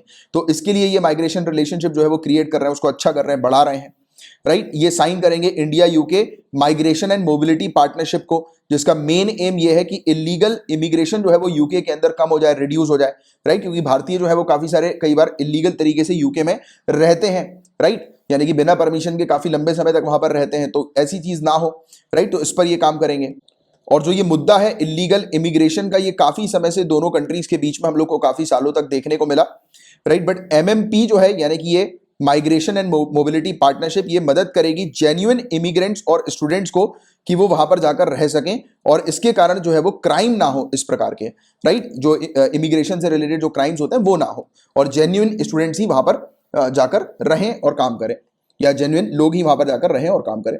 अब क्लाइमेट चेंज की बात करें तो एग्री किया कि दोनों कंट्री मिलकर इंश्योर करेंगी कॉन्फ्रेंस ऑफ पार्टी 26 जो होगी उसके जो एम्बिशियस रिजल्ट है उसको अचीव करने के लिए, पाने के लिए। और इंडिया यूके पार्टनरशिप जो है वो एक्सपेंड होगी क्लाइमेट चेंज को टैकल करने को लेकर। इसमें क्लीन एनर्जी के डेवलपमेंट पर भी ये काम करेंगे, ट्रांसपोर्ट और न्यू टेक्नोलॉजी के ऊपर भी काम करेंगे, नेचर और बायोडाइवर्सिटी को प्रोटेक्ट करने के लिए काम करेंगे और डेवलपिंग कंट्रीज की मदद करेंगे कि डेवलपिंग कंट्री जो है वो क्लाइमेट चेंज के इंपैक्ट को खत्म करने के लिए वेरियस चीजों को अडॉप्ट करें, राइट, वेरियस प्रैक्टिसेस को अडॉप्ट करें। तो ये वाली बात यहां पर बताई जा रही है। दोनों कंट्रीज के बीच में जो बायलैटरल मिलिट्री एक्सरसाइज होती हैं वो कौन सी होती हैं? एयरफोर्स एक्सरसाइज इंद्रधनुष हम लोग को देखने को मिलती है, यहां पर इंद्रधनुष एक बार लिख लीजिएगा आप लोग। नेवल एक्सरसाइज हम लोग को कोनकान देखने को मिलती है। आर्मी एक्सरसाइज अजय वॉरियर हम लोग को देखने को मिलती है, तो ये मेंशन कीजिएगा, राइट। यहां पर लिख लीजिएगा, आपके पास हैंडआउट होगा, आप जो पीडीएफ लेते हैं तो वहां पर लिख लीजिएगा या फिर मैं अपडेट कर दूंगा, डोंट वरी। अब देखो आने वाले समय में जो है वो किस तरीके से इंडिया और यूके के संबंध हम लोग को देखने को मिलेंगे। तो इंडिया जो है वो 21st सेंचुरी की सुपर पावर कंट्री के तौर पर उभर कर आ रही है, राइट। और बहुत ही जल्दी one of the biggest influence पूरे दुनिया भर में क्रिएट करेगी और हालांकि इसने करना शुरू कर दिया है इंडिया ने। तो इंडिया को चाहिए नए पार्टनर्स इस ग्लोबल रेस में आगे जाने के लिए, और यूके जो है वो एक ग्रेट अपॉर्चुनिटी रिप्रेजेंट कर रही है इंडिया के लिए कि इंडिया को यूके के साथ अच्छे संबंध बनाने चाहिए, क्योंकि यूके ने ऑलरेडी काफी कुछ चीजें जो है वो एजुकेशन, रिसर्च, सिविल सोसाइटी और क्रिएटिव सेक्टर की फील्ड में ऑफर की हुई है इंडिया को, राइट। फर्दर इंडिया का जो स्किल्ड लेबर हम लोग को देखने को मिलता है, टेक्नोलॉजिकल असिस्टेंस और वाइब्रेंट मार्केट जो हम लोग को देखने को मिलता है, ये ब्रिटेन के लिए भी बहुत सारी अपॉर्चुनिटीज ओपन कर देता है, क्योंकि इंडिया के पास स्किल्ड लेबर्स हैं, राइट। टेक्नोलॉजिकल असिस्टेंस यानी कि जैसे कि बीपीओ वगैरह हो गए हमारे पास, और दूसरा जो बहुत बड़ा मार्केट हमारे पास है यानी कि इतने सारे लोग जो हैं वो ब्रिटेन को हेल्प करेगा कि ब्रिटेन जो है जो ऑलरेडी यूरोपियन यूनियन से अभी हट चुकी है, तो वो इंडिया को एक अपॉर्चुनिटी की तरह ले, इंडिया के रिसोर्सेज का उपयोग करें, राइट। तो वो ब्रिटेन के लिए भी इंडिया एक अच्छी पार्टनर है, राइट, इन मामलों में, इन एरियाज में, ठीक है। तो ये वाली चीज है जिसके बारे में आपको आइडिया होना चाहिए और काफी डिटेल में हम लोगों ने ये चीज पढ़ी, क्योंकि यूके और इंडिया के रिलेशनशिप आपको अच्छे से पता होने चाहिए। क्लियर है आपको यहां तक बातें? अब पेपर 2 से रिलेटेड सिर्फ इतने ही टॉपिक्स थे। नाउ हम लोग पेपर 3 के टॉपिक्स को कवर करने जा रहे हैं। अब पेपर 3 में एक योगा मैट की बात हो रही है, योगा की चटाई की बात हो रही है। तो मोरहीन ये नाम रखा है, या मूरहन इसका नाम है, ठीक है, मूरहन या मोरहीन। तो ये चटाई हम लोग को योगा की देखने को मिल रही है, ठीक है। और कमाल कर दिया है आसाम की 6 बच्चियों ने जो फिशिंग कम्युनिटी से बिलोंग करती हैं। तो इनके द्वारा जलकुंभी, जो पानी के नीचे जो जलकुंभी जो होती है ना, वाटर हाइसिंथ जो हम लोग को देखने को मिलती है, तो उन्होंने उसकी मदद से बायोडिग्रेडेबल और कंपोस्टेबल योगा मैट बना दी। मतलब कि ऐसी मैट जो कि बायोडिग्रेडेबल हो सकती है, यानी कि मिट्टी में आप गड़ाओगे तो मिट्टी में घुल मिल जाएगी पूरी वो। तो इतनी बेहतरीन इन्होंने ये चटाई जो है वो तैयार करी है। इन्होंने पानी के एक पौधे की मदद से जो है वो कमाई कर ली, राइट, वेल्थ, यानी कि इस जलीय पौधे को समस्या से संपदा में इन्होंने बदल दिया, क्योंकि ये वाली जो इस प्रकार के जो पौधे होते हैं, जंगली पौधे जिसको हम लोग कहते हैं ना, वो वाली चीज, तो उसको इन्होंने संपदा में यानी कि वेल्थ में बदल लिया, कमाई उससे करना इन्होंने शुरू कर दिया। तो बहुत ही बेहतरीन चीज है, राइट। और ये जो बच्चियों ने कमाल किया है, तो ये बच्ची जो है वो जुड़ी हुई थी सिमांग से, जिसका मतलब होता है ड्रीम। तो ये 6 बच्चियां जो है वो इसी से जुड़ी हुई थी, इसी सिमांग कम्युनिटी से जुड़ी हुई थी। और इस कम्युनिटी के साथ मिलकर जो department of science and technology है उसके अंडर एक north east centre for technology application and reach हम लोग को देखने को मिलती है, नेक्टार हम लोग को देखने को मिलता है, जो कि एक ऑटोनोमस बॉडी डीएसटी के अंदर आती है, department of science and technology के अंदर आती है। तो उसका ये इनिशिएटिव है, जिसके थ्रू इन्होंने बच्चियों को सिखाया कि कैसे जो है वो बच्चियां जो है वो इस जलकुंभी से, इस प्लांट से, हाइसिंथ प्लांट से जो है वो कैसे कमाई कर सकती हैं। तो ये बेसिकली इनिशिएटिव हम लोग को सरकार का देखने को मिला था। और ये जो कम्युनिटी है जो कि एसोसिएटेड थी, सिमांग कम्युनिटी, इस प्रोग्राम के साथ तो उसकी 6 बच्चियों ने ये योगा मैट्स को तैयार किया, बनाया। तो ये वाली डिटेलिंग भी थोड़ी सी आपको पता होनी चाहिए, इससे रिलेटेड भी क्वेश्चंस आ सकते हैं। अब यूज्ड कुकिंग ऑयल की मदद से बायोडीजल जो है वो बनाया जा रहा है। जैसे कि जो कुकिंग ऑयल जो होता है ना, जिसपे खाना वगैरह फ्राई करते हैं, यानी कि जो तेल की चीजें जो होती है, हम लोग को देख, जैसे पूड़ी जो है, पूड़ी तली जाती है और समोसा बनाया जाता है, वेरियस चीजें जो होती हैं वो तेल पर होती है ना, तेल पे आप पता ही है उसको। तो घर में हम लोग क्या करते हैं, घर में हम लोग उस तेल का उपयोग कर ले, मतलब काफी कम बार जो है वो उपयोग करते हैं घर में, बट रेस्टोरेंट वगैरह में तो एक बार तेल डाल के वो मल्टीपल टाइम जो है वो उपयोग करते हैं। कहा जाता है ना कि जो तेल जो है उसका ज्यादा उपयोग नहीं करना चाहिए, यानी कि ज्यादा खाना जो है वो उस पर फ्राई नहीं करना चाहिए, एक बार या 2 बार से ज्यादा नहीं करना चाहिए। और क्यों नहीं करना चाहिए? क्योंकि जो बार बार अगर तेल का इस प्रकार से उपयोग किया जाता है, राइट, बार बार उसी पर खाना जो है वो बनाया जाता है, यूज किया जाता है उस तेल को खाना बनाने के लिए, तो वो खाने को भी जहरीला कर देता है। यानी कि उसके अंदर टॉक्सिक, खाने में कुछ, क्योंकि तेल की प्रॉपर्टी चेंज हो जाती है और खाने में कुछ टॉक्सिक कंपोनेंट जो है वो ऐड हो जाते हैं, जिसके कारण से बहुत गंभीर बीमारियां लोगों को होती है। तो इसके बारे में आगे अभी बात करेंगे, बट अभी के लिए ये टॉपिक है जिसमें बताया जा रहा है कि union minister of petroleum and natural gas जो हमारे हैं, इन्होंने पहली सप्लाई कर दी है use cooking oil based biodiesel blended diesel की। तो देखो, बायोडीजल जो है वो तैयार किया जा रहा है यूज कुकिंग ऑयल की मदद से, राइट, यानी कि इस प्रकार के ऑयल की मदद से, और उसको डीजल में अभी मिक्स कर दिया है, राइट। तो एक ऐसा इकोसिस्टम क्रिएट किया जा रहा है जहां पर कलेक्शन के लिए यूज कुकिंग ऑयल के और फिर उसे बायोडीजल में कन्वर्ट करना है। और minister of petroleum and natural gas ने इसकी शुरुआत कर दी थी जब हमें देखने को मिला था कि यूज कुकिंग ऑयल को जो है वो खरीदा जा रहा था बायोडीजल को प्रोड्यूस करने के लिए, बनाने के लिए। और ये 2019 से शुरू हो गया था वर्ल्ड बायोफ्यूल डे के दिन, और वर्ल्ड बायोफ्यूल डे जो है वो 10 अगस्त 2019 को ऑब्जर्व किया गया था, जिस समय से ये वाली चीज शुरू हो गई थी, ठीक है, कि मतलब यूज्ड कुकिंग ऑयल जो है उसको खरीदना शुरू कर दिया था उसको बायोडीजल बनाने के लिए। और इसमें ऑयल मार्केटिंग कंपनीज जो हैं ये भी एंटरप्रेन्योर्स को ऑफर कर रही थी कुछ गारंटी, प्राइस गारंटी 5 सालों के लिए और एक्सटेंडेड ऑफ टेक गारंटी 10 सालों के लिए प्रोवाइड कर रही थी, जिससे कि एंटरप्रेन्योर्स भी जो है वो इंटरेस्ट लें और यूज्ड कुकिंग ऑयल जो है वो इनको प्रोवाइड कराएं ऑयल मार्केटिंग कंपनीज वगैरह को। बट आपको एक चीज समझने वाली बात है कि ये जो यूज्ड कुकिंग ऑयल होता है जिसका उपयोग कर लिया जाता है, तो इससे जुड़ी क्या चिंताएं होती हैं। तो देखो, जब फ्राई किया जाता है खाने वगैरह को, यानी कि पूड़ी को तला या किसी भी चीज को जब तला जाता है तेल में, तब उसके बाद क्या होता है, तेल की जो कुछ प्रॉपर्टी होती है वो चेंज हो जाती है, राइट। हमें देखने को मिलता है जब बार बार तेल में फ्राई किया जाता है, यानी कि एक ही तेल में बार बार अगर खाने को पकाया जाता है, तो टोटल पोलर कंपाउंड जो है वो बन जाता है। और ये जो चीज होती है, ये कंपाउंड जो होता है वो काफी जहरीला होता है और इसके कारण काफी सारी बीमारी होती है, जिसके बारे में मैं अभी आपको बता रहा था, जैसे कि हाइपरटेंशन हो गया, एथेरोस्क्लेरोसिस हो गया, अल्जीमर बीमारी हो गई जो कि काफी खतरनाक बीमारी है, राइट। अल्जीमर, जिसमें लोग भूल जाते हैं, आपको पता होगा अल्जीमर के बारे में, राइट। इसके अलावा लीवर खराब होता है लोगों का। तो ये सब जो है वो चीजें जुड़ी हुई हैं अनयूज कुकिंग ऑयल के उपयोग से। तो अभी बेहतरीन चीज हो रही है, अनयूज कुकिंग ऑयल का उपयोग जो है वो किया जा रहा है बायोडीजल बनाने में, और फिर बायोडीजल को डीजल के साथ ब्लेंड किया जा रहा है, मिक्स किया जा रहा है, ठीक है। अब बात हो रही है एशियाटिक लायन की। अब हम क्यों इस एशियाटिक लायन की चर्चा कर रहे हैं, बात कर रहे हैं, क्योंकि आपको, आपके पास न्यूज आई गई होगी कि हैदराबाद के अंदर कौन सा जू है, नेहरू जूलॉजिकल पार्क हैदराबाद के अंदर। तो क्वेश्चन आ सकता है नेहरू जूलॉजिकल पार्क कहां पर है, तो हैदराबाद में। तो यहां पर 8 एशियाटिक लायन को कोरोना वायरस पॉजिटिव हो गया है, राइट, यानी कि कोविड पॉजिटिव हो गए 8 शेर। तो शेरों में भी कोविड पॉजिटिव की घटना सामने आ गई है। और पहला ऐसा केस हम लोग को देखने को मिला है जो कि फिलाइन को जो है वो इन्फेक्ट कर रहा है। अब फिलाइंस कौन होती हैं, तो ये कैट की जो प्रजातियां होती हैं वो फिलाइन हम लोग को देखने को मिलती है, फैमिली इसी फिलाइन की हम लोग को नजर आती है, कैट की। तो ये भी है, लायन भी कैट की ही फैमिली से बिलोंग करता है ना। तो ये जानवरों को इन्फेक्ट कर रहा है। तो पहला ऐसा केस हम लोग को देखने को मिला है जो कि फिलाइंस को, ये वाले जानवरों को जो है वो इस फैमिली के जानवरों को इन्फेक्ट कर रहा है। 2020 में टाइगर इन्फेक्ट हो गए थे कोरोना वायरस से, और इसकी रिपोर्ट आई थी न्यूयॉर्क के ब्रॉन्क्स जू से। तो याद रखना, 2020 में न्यूयॉर्क के अंदर हम लोग को ब्रॉन्क्स जू देखने को मिलता है, जहां पर शेरों को कोरोना वायरस हो गया था पिछले साल, और इस साल मतलब एशियाटिक लायंस को, बब्बर शेर को कोरोना वायरस हुआ है हैदराबाद के नेहरू जूलॉजिकल पार्क में। तो अब कुछ चर्चा करते हैं एशियाटिक लायन के बारे में। तो इन्हें पर्शियन लायन या फिर इंडियन लायन भी कहा जाता है, और ये पैंथीरा लियो सब स्पीसीज के मेंबर है, राइट। और इंडिया में काफी सीमित है ये, यानी कि इनके नंबर्स काफी ज्यादा कम है। हम लोग को गिर फॉरेस्ट में ही मेनली ये ज्यादातर देखने को मिलते हैं इंडिया के अंदर। ये पॉइंट लिख लो कहीं पर कि इंडिया के गिर फॉरेस्ट में ही जो है ये रेस्ट्रिक्टेड है, वहीं पर ही ये पाए जाते हैं। और हैदराबाद में इनको भी रिसेंटली भेजा गया था, तो वो हैदराबाद के अंदर ये एशियाटिक लायन जो है वो इनको कोरोना वायरस हो गया। तो इससे पहले जो इनका हैबिटेट था वो वेस्ट एशिया पे, मिडिल ईस्ट पे हम लोग को देखने को मिलता था, फिर उस क्षेत्र में ये पूरी तरह से लुप्त हो गए, खत्म हो गए। और एशियाटिक लायन जो है वो अफ्रीकन लायन से हम लोग को थोड़े छोटे देखने को मिलते हैं, यानी कि उनके साइज के मामले में एशियाटिक लायन अफ्रीकन लायन से छोटे हैं।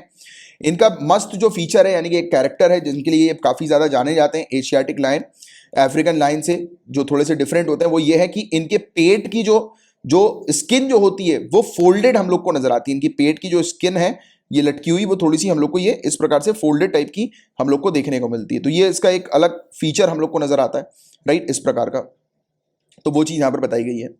अब एशियाटिक लायन जो है वो वेस्ट बंगाल में और मध्य प्रदेश के रीवा में और सेंट्रल इंडिया में रहा हुआ करते थे, बट आज की डेट में गिर नेशनल पार्क जो हम लोग को देखने को मिलता है वहीं पर ही ये मेनली पाए जाते हैं। ठीक है, तो ये वाली चीज भी आपको ध्यान में रखनी है।